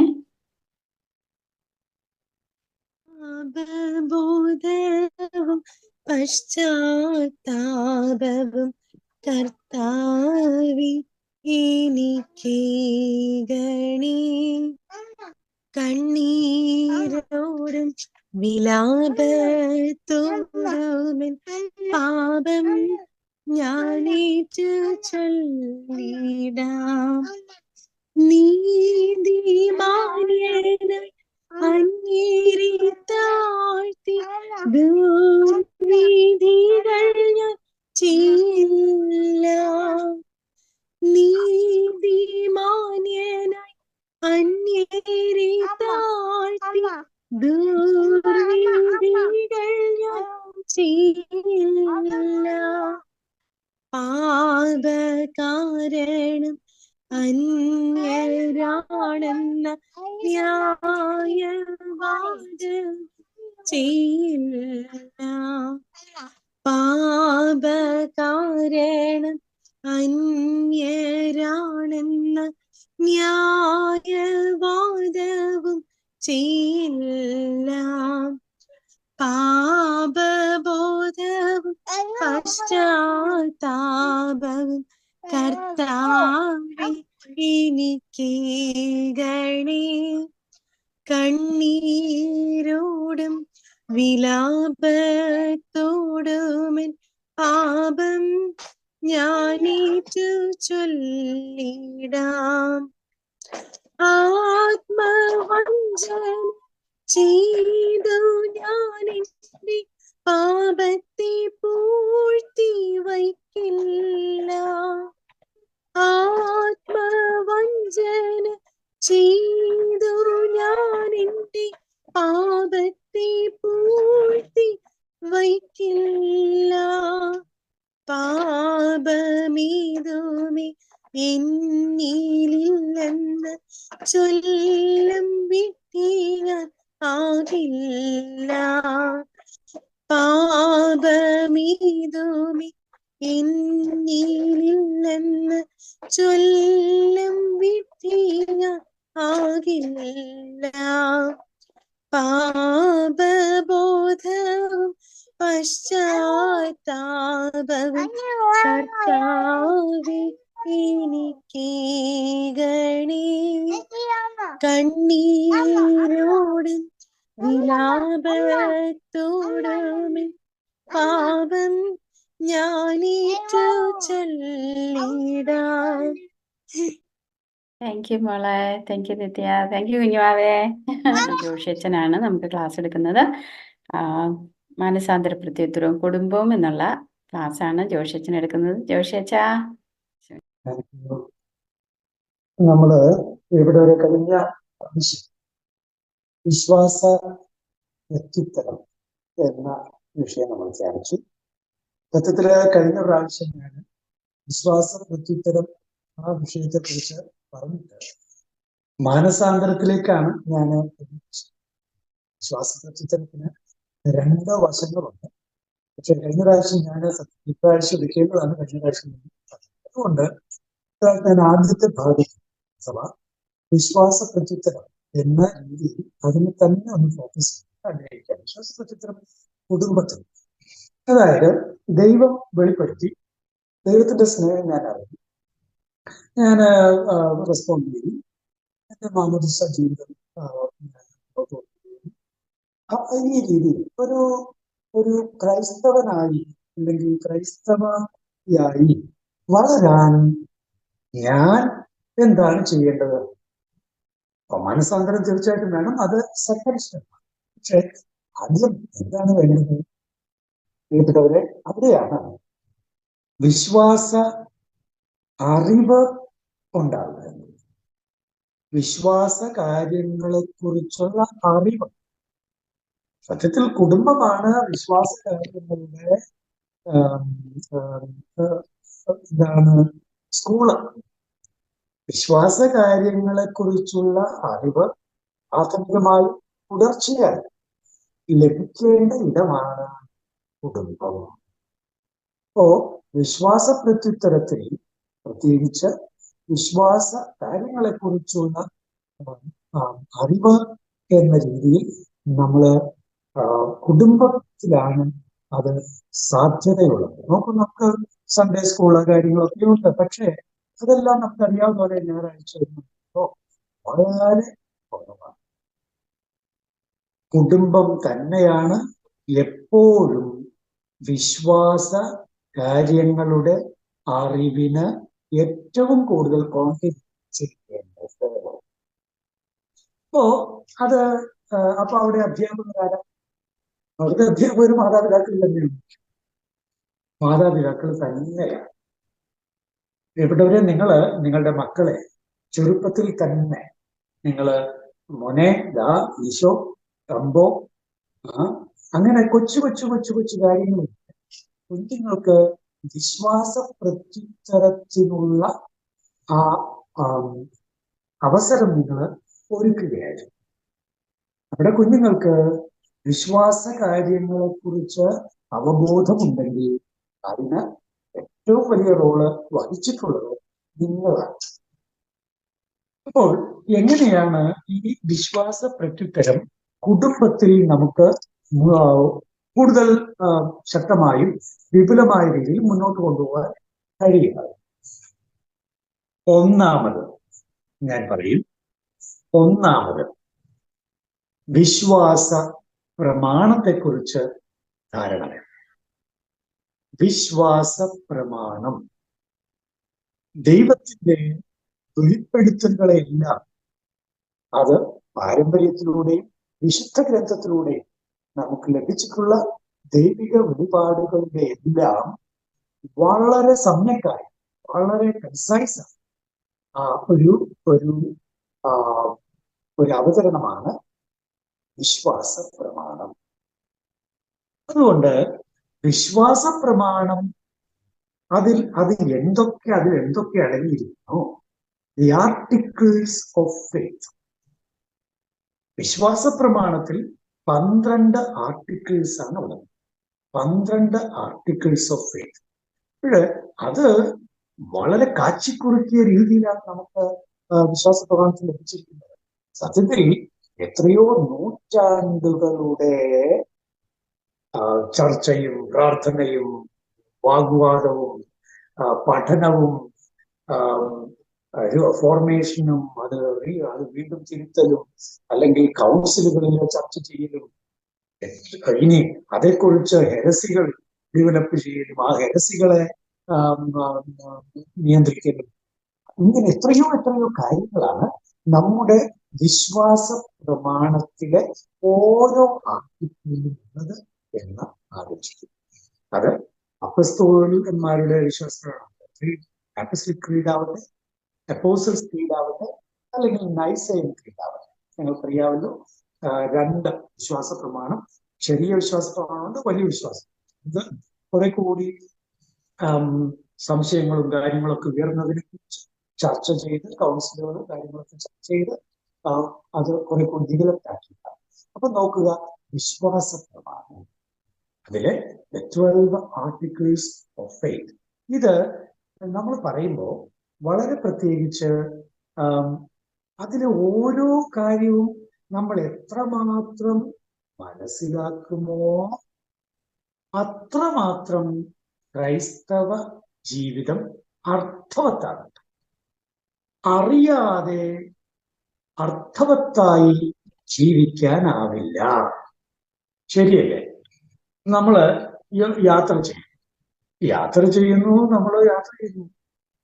യാത്ര ചെയ്യുന്നതിന് മുൻപ് നമ്മൾ അറിയണ്ടേ ഇന്ന സ്ഥലത്തേക്ക് നമ്മൾ പോകുന്നു. അപ്പൊ നമുക്ക് കൃത്യമായ ഒരു സാധനമുണ്ട്, അവിടേക്കാണ്, അപ്പൊ അവിടേക്ക് ഇന്ന മാത്രം അല്ലേ? അങ്ങനെയാണല്ലോ.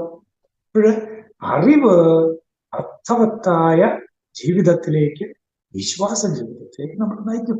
അതുകൊണ്ട് അറിവ് ഉണ്ടാവുക ഒന്നാമതായി വിശ്വാസ പ്രമാണത്തിന്റെ കാര്യമാണ്. പ്രിയപ്പെട്ടവര്, ഈ വിശ്വാസ പ്രമാണത്തിൽ വളരെ കാതലായിട്ട് നിൽക്കുന്നത് ത്രിയേക ദൈവ വിശ്വാസമാണ്. പിതാവ്, പുത്രൻ, പരിശുദ്ധാത്മാവ്. സത്യത്തിൽ നമ്മുടെ കുടുംബത്തിൽ ത്രിയേക ദൈവ വിശ്വാസത്തെ കുറിച്ചുള്ള ആഴമായ വിചിന്തനങ്ങളും ചർച്ചകളും ഒക്കെ നടക്കണം. ശരിയാണ്, നമ്മൾ പ്രാർത്ഥിക്കണം. നമ്മൾ എല്ലാ ദിവസവും എത്ര പ്രാവശ്യമാണ് പിതാവിന്റെയും പുത്രന്റെയും പരിശുദ്ധാത്മാവിന്റെയും നാമത്തിൽ എന്ന് വെച്ച് ഓരോ കാര്യവും തുടങ്ങുന്നത്? ഓരോ ദിവസവും എത്ര പ്രാവശ്യമാണ് പിതാവിനും പുത്രനും പരിശുദ്ധാത്മാവിനും സ്തുതി എന്ന് ത്രിത്വത്തിന് സ്തുതി പറയുന്നത്? അത് ശരി തന്നെയാണ്. പക്ഷെ ത്രിയേക ദൈവ വിശ്വാസത്തെ കുറിച്ച് അതിൻ്റെ ഞാൻ പറയും, അതിൻ്റെ തിയോളജിക്കലായിട്ടുള്ള മീനിങ്ങുകളും കാര്യങ്ങളും ഒക്കെ വേണ്ടി അത് തിയോളജിയൻസ് ചെയ്തോട്ടെ. അത് ട്രിനിറ്റി, നിങ്ങൾക്കറിയാവുന്നതുപോലെ സിസ്റ്റമാറ്റിക് തിയോളജിയുടെ ഒരു പ്രധാനപ്പെട്ട വിഷയമാണ് ട്രിനിറ്റി. അവിടെ വളരെ ഗൗരവമായ ചർച്ചകൾ, എന്താണ് പ്രൊസഷൻ, എന്താണ് ഫിലിയേഷൻ, ഇങ്ങനെയുള്ള ടെക്നിക്കൽ ടേംസ് ഒക്കെ പഠനം ഇതൊക്കെ നടക്കുന്നുണ്ട്. അതെല്ലാം നടക്കും. പക്ഷേ പ്രിയപ്പെട്ടവരെ, ത്രിയേക ദൈവ വിശ്വാസം നമ്മുടെ പ്രായോഗിക ജീവിതത്തിനു നൽകുന്ന വലിയ സംഭാവനകളെ കുറിച്ച് നമ്മളും നമ്മുടെ മക്കളും അവബോധമുള്ളവരാകണം. ത്രിയേക ദൈവവിശ്വാസം നമ്മുടെ പ്രായോഗിക ജീവിതത്തിൽ, നമ്മുടെ ഫാമിലി ലൈഫിൽ, നമ്മുടെ തൊഴിൽ മേഖലയിൽ, നമ്മുടെ സോഷ്യൽ ലൈഫിൽ, നമ്മുടെ പൊളിറ്റിക്കൽ ലൈഫിൽ, നമ്മുടെ മോറൽ ലൈഫിൽ ഒക്കെ ത്രിയേക ദൈവവിശ്വാസം എങ്ങനെ നിർണായകമായി നിലകൊള്ളുന്നു, ഇത് നമ്മൾ മനസ്സിലാക്കണം. അത് നമ്മുടെ കൊച്ചുങ്ങൾക്ക് പറഞ്ഞു കൊടുക്കണം. അപ്പോഴാണ് ശരിക്കും ത്രിയേക ദൈവ വിശ്വാസത്തിന്റെ ആഴം നമുക്ക് മനസ്സിലാവും. അതിന്റെ തിയോളജി പഠിക്കുമ്പോഴല്ല, മറിച്ച് അതിന്റെ പ്രായോഗികമായ പഠിക്കും. പ്രിയപ്പെട്ടവരെ, ഒന്ന് ആലോചിച്ച് നോക്കണം. ഈ അബ്സല്യൂട്ടിസങ്ങളെല്ലാം വളരെ അപകടകരമാണ്. അബ്സല്യൂട്ടിസത്തിന്റെ കുഴപ്പം എന്താണെന്നറിയാമോ? ഓൺലി ഇതാണ്, മാത്രം. അപ്പൊ മാത്രം എന്ന് പറഞ്ഞാൽ എന്താ?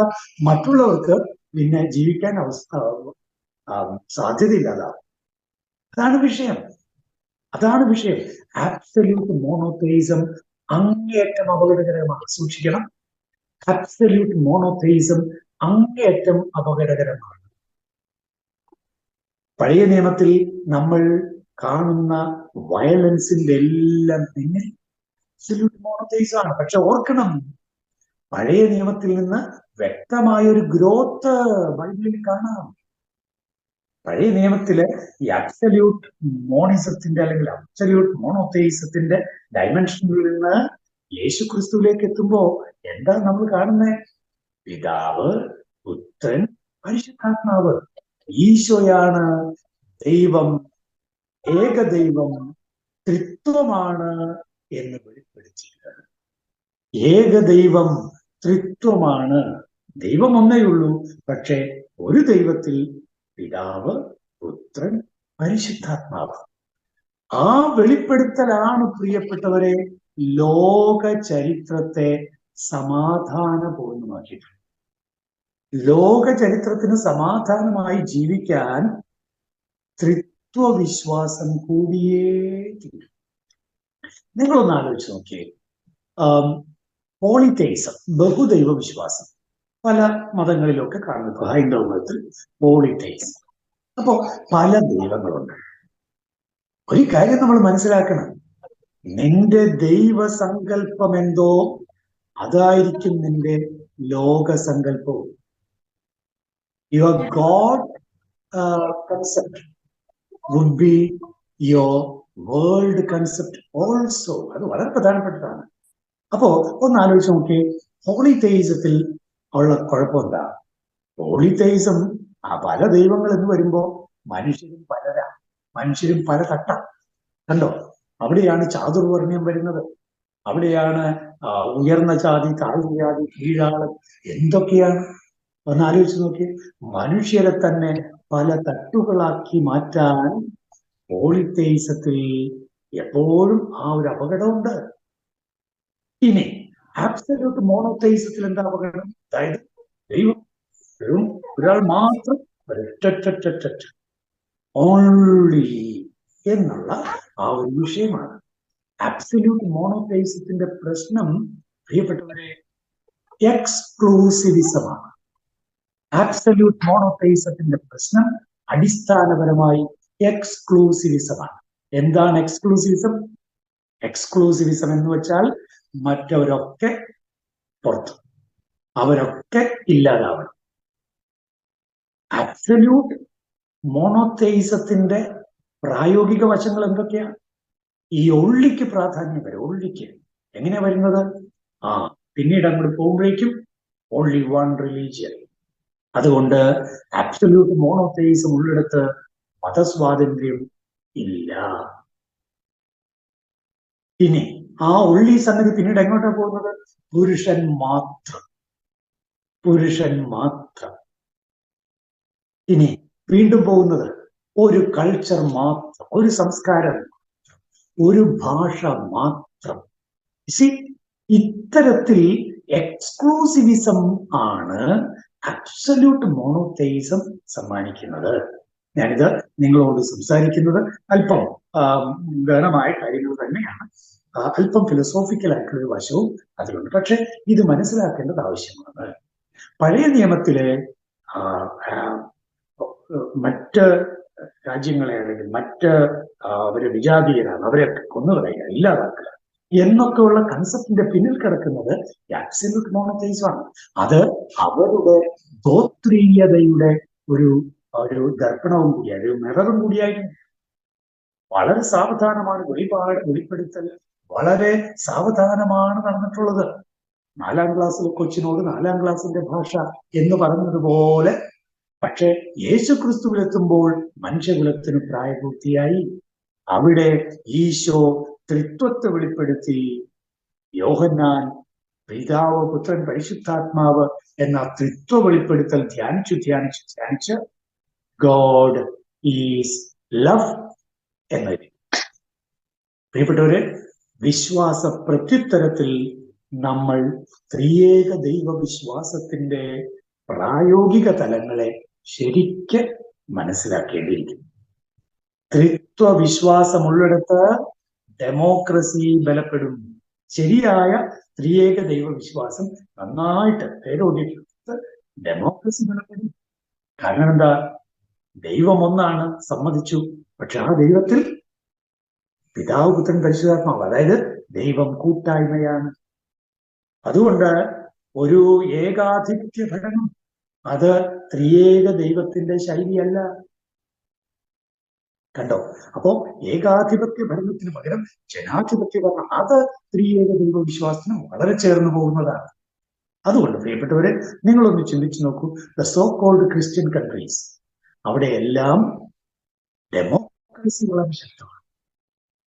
അവിടെയെല്ലാം മതസ്വാതന്ത്ര്യം ഉണ്ട്. അവിടെയെല്ലാം സ്ത്രീ പുരുഷ സമത്വം ഉണ്ട്. അവിടെയെല്ലാം തൊഴിലിന്റെ മഹാത്മ്യമുണ്ട്. എല്ലാ തൊഴിലും സമമാണെന്ന്, എല്ലാ തൊഴിലിന്റെയും സമഭാവന അവിടെയുണ്ട്.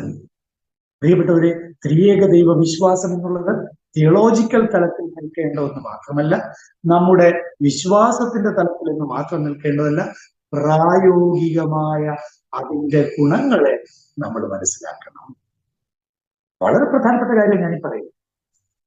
Trinitarian faith is inclusive. Inclusive, exclusive അല്ല, ഇൻക്ലൂസീവ് ആണ്. അതുകൊണ്ട് തന്നെയാണ് ഫ്രാൻസിസ് പാപ്പ അഭയാർത്ഥി വിഷയങ്ങളിലൊക്കെ എടുത്ത നിലപാട് നോക്കൂ. ട്രിനിറ്റേറിയൻ ഫെയ്ത്തിന്റെ കൃത്യമായ ഒരു നിലപാടാണത്. പലർക്കും അത് മനസ്സിലാവുന്നില്ല. പലരും പറയുമ്പോൾ അത് അങ്ങനെ വന്നാൽ എന്ത് പറ്റും? നോക്കൂ, ത്രിത്വൈക ദൈവവിശ്വാസത്തിൽ എക്സ്ക്ലൂഷൻ ഇല്ല. ശരിയാണ്, തിന്മയുടെയും ഭീകരതയുടെയും തലത്തിൽ കൃത്യമായ നിലപാട് വരും. ഒരു സംശയം വേണ്ട കാര്യത്തിൽ, അവിടെ കൃത്യമായ നിലപാട് വരും. പക്ഷേ മനുഷ്യന്റെ വേദനയുടെ മുമ്പിൽ, അഭയാർത്ഥിത്വത്തിന്റെ ഒഴുക്കിന്റെ മുമ്പിൽ, മനുഷ്യര് കടലിൽ മരിക്കുന്ന നേരത്ത്, ഹ്യൂമൻ ട്രാഫിക്കിങ്ങിന്റെ പ്രശ്നങ്ങള്, അവിടെ ട്രിനിറ്റേറിയൻ ഫെയ്ത്ത് നമ്മോട് ആവശ്യപ്പെടുന്നത് ഇൻക്ലൂസീവ് സ്റ്റാൻഡ് പോയിന്റ്. നോക്കൂ, അപ്പോൾ ഇത്തരത്തിൽ ഞാൻ വിശ്വാസ പ്രത്യുത്തരത്തില് ഒരു കാര്യത്തെക്കുറിച്ച്, ഒരൊറ്റ കാര്യത്തെക്കുറിച്ച് പറഞ്ഞപ്പോൾ തന്നെ എത്ര നേരമായി? ഞാൻ സമയം നോക്കിയിട്ടില്ല. നിങ്ങൾ എപ്പോൾ എന്നോട് പറയുന്നു അപ്പം ഞാൻ നിർത്തിക്കോളാം.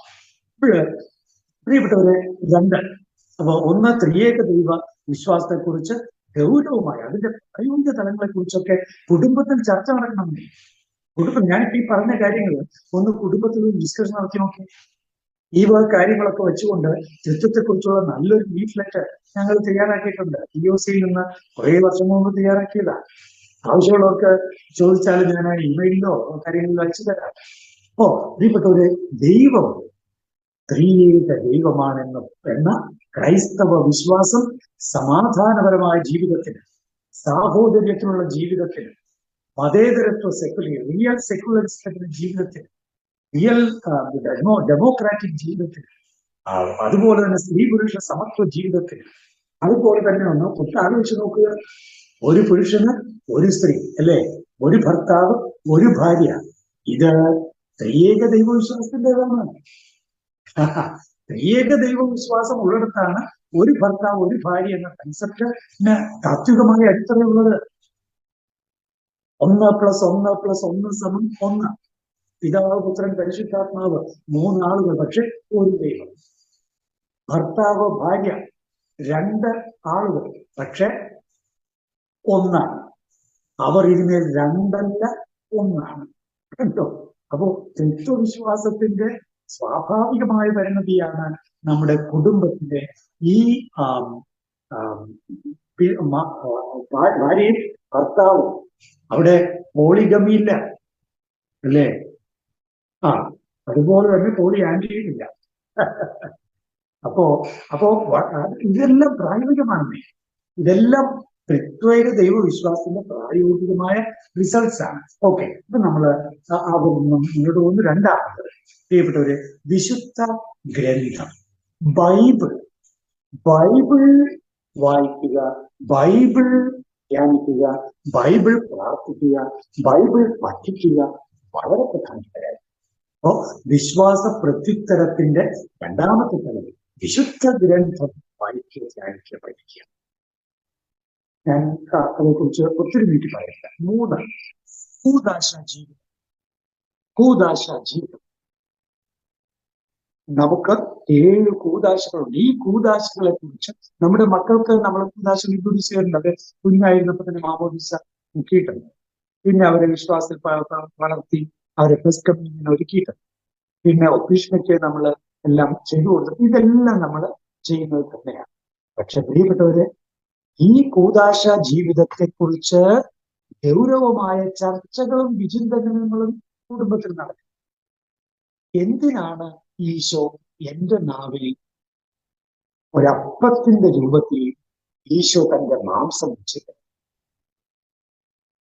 എന്തിനാണ് ഈശോ കുമ്പസാരക്കൂട്ടിൽ ഒരു വൈദികനിലൂടെ എന്റെ പാപമോചനത്തിനായി ഈശോ സന്നദ്ധനായിരിക്കുന്നത്? ഇത്തരത്തിലുള്ള ചർച്ചകൾ കുടുംബത്തിൽ നടക്കണം. കുടുംബം ഒരു ചെറിയ ഒരു തിയോളജിക്കൽ സെന്ററായിട്ട് കൂടി വളരണമെന്നേ. പ്രാർത്ഥിക്കുന്ന സെന്ററാണ് കുടുംബം, സംശയമില്ല. ഒപ്പം തിയോളജിക്കൽ സെന്ററായിട്ട് വളരണം. അതായത് യുക്തിപരമായി വിശ്വാസത്തെ കൂടുതൽ മനസ്സിലാക്കാനുള്ള ശ്രമങ്ങൾ കുടുംബത്തിൽ ഉണ്ടാവണം. അവിടെയാണ് അന്വേഷണങ്ങളുള്ളത്. ചില ചോദ്യങ്ങൾ വന്നു, അപ്പൊ അന്വേഷണങ്ങളായി. അപ്പോ ഒരു അതില് വൈദഗ്ധ്യമുള്ള ഒരാളെ കോണ്ടാക്ട് ചെയ്തു, അല്ലെങ്കിൽ ഒരു പുസ്തകം വാങ്ങിച്ചു. പ്രിയപ്പെട്ടവരെ, നിങ്ങളുടെ എല്ലാവരുടെ വീട്ടിൽ വിശ്വാസ പ്രത്യുത്തരത്തിന് സഹായിക്കുന്ന രീതിയിൽ കത്തോലിക്ക സഭയുടെ മതബോധന ഗ്രന്ഥം നിങ്ങളുടെ വീട്ടിൽ വെക്കുന്നതല്ല. CCC, catechism of the Catholic church. എന്ത് സംശയം, വിശ്വാസപരമായ എന്ത് സംശയം ഉണ്ടെങ്കിലും വളരെ പെട്ടെന്ന് കിട്ടുന്ന സഹായമാണ് അത്. ഒരു സ്റ്റഡി ബൈബിൾ നിങ്ങളുടെ വീട്ടിലുള്ള നല്ലതായിരിക്കും. Study Bible, NAB, new American Bible, study Bible ഉണ്ട്. അതുപോലെ തന്നെ Ignatius press study Bible, Ignatius press study Bible അമേരിക്കയിൽ കിട്ടുന്ന കാര്യമാണ് ഞാൻ പറയുന്നത്. അപ്പൊ അതുകൊണ്ട് സ്റ്റഡി ബൈബിൾ ഉള്ളത് ബൈബിൾ കാര്യങ്ങളെ നോട്ട്സ് ഫുട് നോട്ടോടുകൂടി വിശദീകരിക്കുന്നത്. അപ്പൊ നമുക്ക് അതിൽ സഹായിക്കും. ഇനി നമ്മുടെ വിശ്വാസ കാര്യം, ആ കാര്യങ്ങൾ തീർച്ചയായും കാത്തലിക് ഫെയ്ത്തിന്റെ കാര്യങ്ങൾ വളരെ കാര്യമായിട്ട് കാറ്റക്കിസം ഓഫ് ദ കാത്തലിക് ചർച്ചിലൂടെ നമുക്ക് മനസ്സിലാക്കിയെടുക്കാൻ കഴിയും. ഒപ്പം പ്രിയപ്പെട്ടവരെ, ഞാൻ സമയമായിട്ടൊന്നും തോന്നുന്നു അല്ലെ, അപ്പോ ഒപ്പം നമ്മുടെ പാപ്പമാര് പുറത്തിറക്കുന്ന ഡോക്യുമെന്റുകൾ, അതുപോലെ തന്നെ മറ്റ് കോൺഗ്രിഗേഷൻസിന്റെ ഡോക്യുമെന്റ്, ഇതൊക്കെ വായിക്കാൻ പഠിക്കാൻ ഒക്കെ ഉള്ളൊരു താല്പര്യം, അത് വിശ്വാസ പ്രത്യുത്തരത്തിൽ തീക്ഷ്ണതയുള്ളവരുടെ ലക്ഷണം കൂടിയാണ്. ഇത് മാത്രമല്ല, കാറ്റക്കിസം പഠിപ്പിക്കുന്നത് നിങ്ങളുടെ ഇടവകയിൽ മതബോധന മേഖലയിൽ നിങ്ങൾ ആക്റ്റീവായി നിലകൊള്ളുന്നത് നിങ്ങളുടെ മക്കൾക്ക് വലിയ പ്രചോദനം നൽകും.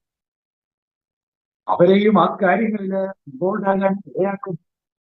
അതൊരു മിഷണറി തലത്തിലേക്ക് മാറും. ഇപ്പോ ഇതെല്ലാം വിശ്വാസ പ്രത്യുത്തരത്തിന്റെ ഭാഗങ്ങളാണ്. അപ്പോ പ്രിയപ്പെട്ടവരെ, ഇവിടെ വിശ്വാസ പ്രത്യുത്തരം എന്ന് പറയും ഒരു പ്രധാനപ്പെട്ട കാര്യമുണ്ട്. ഇപ്പൊ നിങ്ങളുടെ മക്കള് ചോദിക്കുന്ന ചോദ്യം നിങ്ങൾ ഗൗരവമായിട്ട് എടുക്കണം. കുടുംബത്തിൽ വിശ്വാസ കാര്യങ്ങളെ കുറിച്ച് ഉയരുന്ന സംശയങ്ങൾ, ചോദ്യങ്ങൾ, ഇത് ഗൗരവമായിട്ട് എടുക്കണം. വളരെ ഗൗരവമായിട്ട് എടുക്കണം. ഇപ്പോ ഒരാള് ഒരു കാര്യം പറഞ്ഞത് ഇങ്ങനെയാണെങ്കിൽ അപ്പൊ അതെങ്ങനെയാണ് എന്ന് പറഞ്ഞാൽ അത് നിസ്സാരമായി കളയാം. അതിനെക്കുറിച്ച് നിങ്ങളുടെ ഇടയിൽ ചർച്ച വരണം. അതേക്കുറിച്ച് സഭയിൽ അന്വേഷിക്കണം. എല്ലാ ചോദ്യത്തിനും സഭയിൽ ഉത്തരവുണ്ട് കേട്ടോ. 2000 വർഷത്തെ സഭയാണിത് എന്നോർക്കണം. എത്രയോ വിശുദ്ധരും പണ്ഡിതരുമായ സഭാപിതാക്കള് എത്രയോ ആഴപ്പെട്ട വിഷയങ്ങളിൽ എത്രയോ ഗൗരവമായ ചർച്ചകൾ നടത്തി എത്രയോ സുന്ദരമായ ഡോക്യുമെന്റുകൾ നിലവിലുള്ള സഭയാണിത്. 2000 വർഷത്തെ ചരിത്രമാണ്. അതുകൊണ്ട് സഭയിൽ നിങ്ങളുടെ മക്കൾക്ക് ഇപ്പോൾ പലപ്പോഴും നിങ്ങൾ ഓർക്കണം, ഇന്ന് മക്കൾക്ക് കൺഫ്യൂഷൻ ഉണ്ടാകാൻ വേണ്ടി ബോധപൂർവം ചിലര് അവരുടെ ക്ലാസ് റൂമിലും അവരുടെ യാത്രാ സമയത്തും അവരുടെ സൗഹൃദങ്ങളിലും ഒക്കെ കടന്നു കയറുന്നുണ്ട്. അമേരിക്കയിലെ അവസ്ഥ എങ്ങനെയാണെന്ന് എനിക്ക് അറിഞ്ഞുകൂടാ. ഫെയ്ത്ത് ലൈഫിനെ കൺഫ്യൂസ് ചെയ്യാൻ, അത് എത്തീസ്റ്റ് ആകാം, അല്ലെങ്കിൽ വേറെ ചില ഫിലോസഫീസ് ഫോളോ ചെയ്യുന്നവരാകാം. അപ്പോഴ് അത്തരം അവരുടെ ചോദ്യങ്ങള് നമ്മൾ അവഗണിക്കരുത്. ഇത്തരം ചോദ്യങ്ങൾക്ക് മറുപടി നിങ്ങൾ കുടുംബത്തിനകത്തു തേടണം. അവിടെ കിട്ടുന്നില്ല എങ്കിൽ നിങ്ങൾ മറ്റ് ബാഹ്യ സ്രോതസ്സുകൾ തേടണം. പുസ്തകങ്ങളാവട്ടെ, അത് സഭാ രേഖകളാവട്ടെ, അല്ലെങ്കിൽ ആ വിഷയങ്ങൾ പഠിച്ചിട്ടുള്ളവരാണ്. ഇതോട് ചേർന്ന് എനിക്ക് പറയാനുള്ള ഒരു കാര്യം, സ്റ്റഡി യുവർ ഫെയ്ത്ത് മാറ്റേഴ്സ് എന്നുള്ളതാണ്. വിശ്വാസ വിഷയങ്ങൾ പഠിക്കാൻ തയ്യാറാവുക. അതെങ്ങനെയാ സാധിക്കുന്നേ? ഒത്തിരി രീതികളുണ്ട്. നോക്കൂ, കറസ്പോണ്ടൻസ് ബൈബിൾ കോഴ്സുകളുണ്ട്, കറസ്പോണ്ടൻസ് തിയോളജി കോഴ്സുകളുണ്ട്, ഓൺലൈൻ കോഴ്സുകളുണ്ട്. ഇനി അല്ല, ഫിസിക്കലായി നമുക്ക് അറ്റൻഡ് ചെയ്യാവുന്ന ബൈബിൾ ക്ലാസ്സുകളോ തിയോളജിക്കൽ കോഴ്സുകളോ ഉണ്ട്. പ്രത്യേകിച്ച് തിയോളജിക്കൽ സെന്റേഴ്സ് നടത്തുന്നു. ഇതിൽ എത്രയോ ബൈബിൾ ക്ലാസ്സുകൾ. നമ്മുടെ ഡിവൈൻ ബൈബിൾ കോഴ്സ്, ഞാനിപ്പോ അവിടെ ക്ലാസ് എടുത്ത് ഈ ദിവസം തീർന്നേ ഉള്ളൂ. അതായത് 40 ദിവസത്തെ ഇന്റൻസീവായ ബൈബിൾ കോഴ്സ്. ഇപ്പൊ അവർ ആരംഭിച്ചിരിക്കുകയാണ് 1 വർഷത്തെ താമസിച്ചുകൊണ്ടുള്ള തിയോളജി കോഴ്സ്. അതിൽ ബൈബിൾ ഒക്കെ പഠിക്കും. അത് വരുന്നത് വിദേശത്ത് നിന്ന് വരെ വരുന്നുണ്ട്, നോർത്ത് ഇന്ത്യയിൽ നിന്ന്, കേരളത്തിൽ നിന്ന്. അപ്പൊ ക്ലാസ്സുകളൊക്കെ ഇംഗ്ലീഷിലാണ്. അപ്പൊ ഇതുപോലെ ഒത്തിരി സാധ്യതകൾ വിശ്വാസ കാര്യങ്ങളുടെ ആഴപ്പെടലിന് കുടുംബങ്ങൾക്ക് ഉപയോഗിക്കാൻ കഴിയും. ഇനി ഇതൊന്നും പറ്റില്ല എന്ന് തന്നെ വിചാരിച്ചു, നിങ്ങളുടെ വീട്ടില് ബൈബിൾ പഠനം നടക്കും. അതെങ്ങനെയാണാവും? ഗുഡ്നസ് ടിവിയിൽ ബൈബിളിലൂടെ ഒരു തീർത്ഥാടനം എന്ന ഒരു പ്രോഗ്രാം എല്ലാ ആഴ്ചയിലും 3 ദിവസം നടക്കുന്നുണ്ട്. 3 ദിവസം. ഞാൻ സങ്കീർത്തന ഗ്രന്ഥം 395 എപ്പിസോഡുകളിലൂടെ 150 സങ്കീർത്തനങ്ങളുടെ പഠനവും പൂർത്തിയാക്കിയിട്ടുണ്ട്.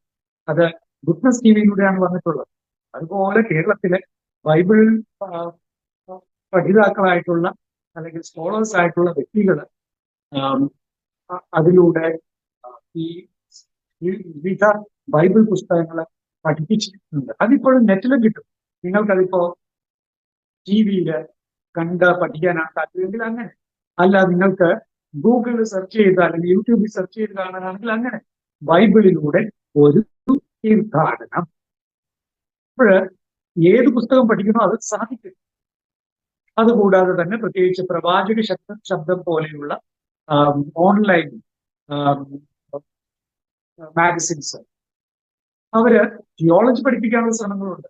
എൻ്റെ പ്രിയപ്പെട്ട സുഹൃത്ത് പാലക്കാട് നിന്നുള്ള അച്ഛൻ വളരെ നന്നായിട്ട് സഭയുടെ പ്രബോധനങ്ങൾ സുന്ദരമായിട്ട് പഠിപ്പിക്കുന്നു. അപ്പോൾ നമ്മുടെ വിശ്വാസ കാര്യങ്ങളെ കുറിച്ചൊക്കെ അറിയാനും അതിലാഴപ്പെടാനും സാധിക്കുക.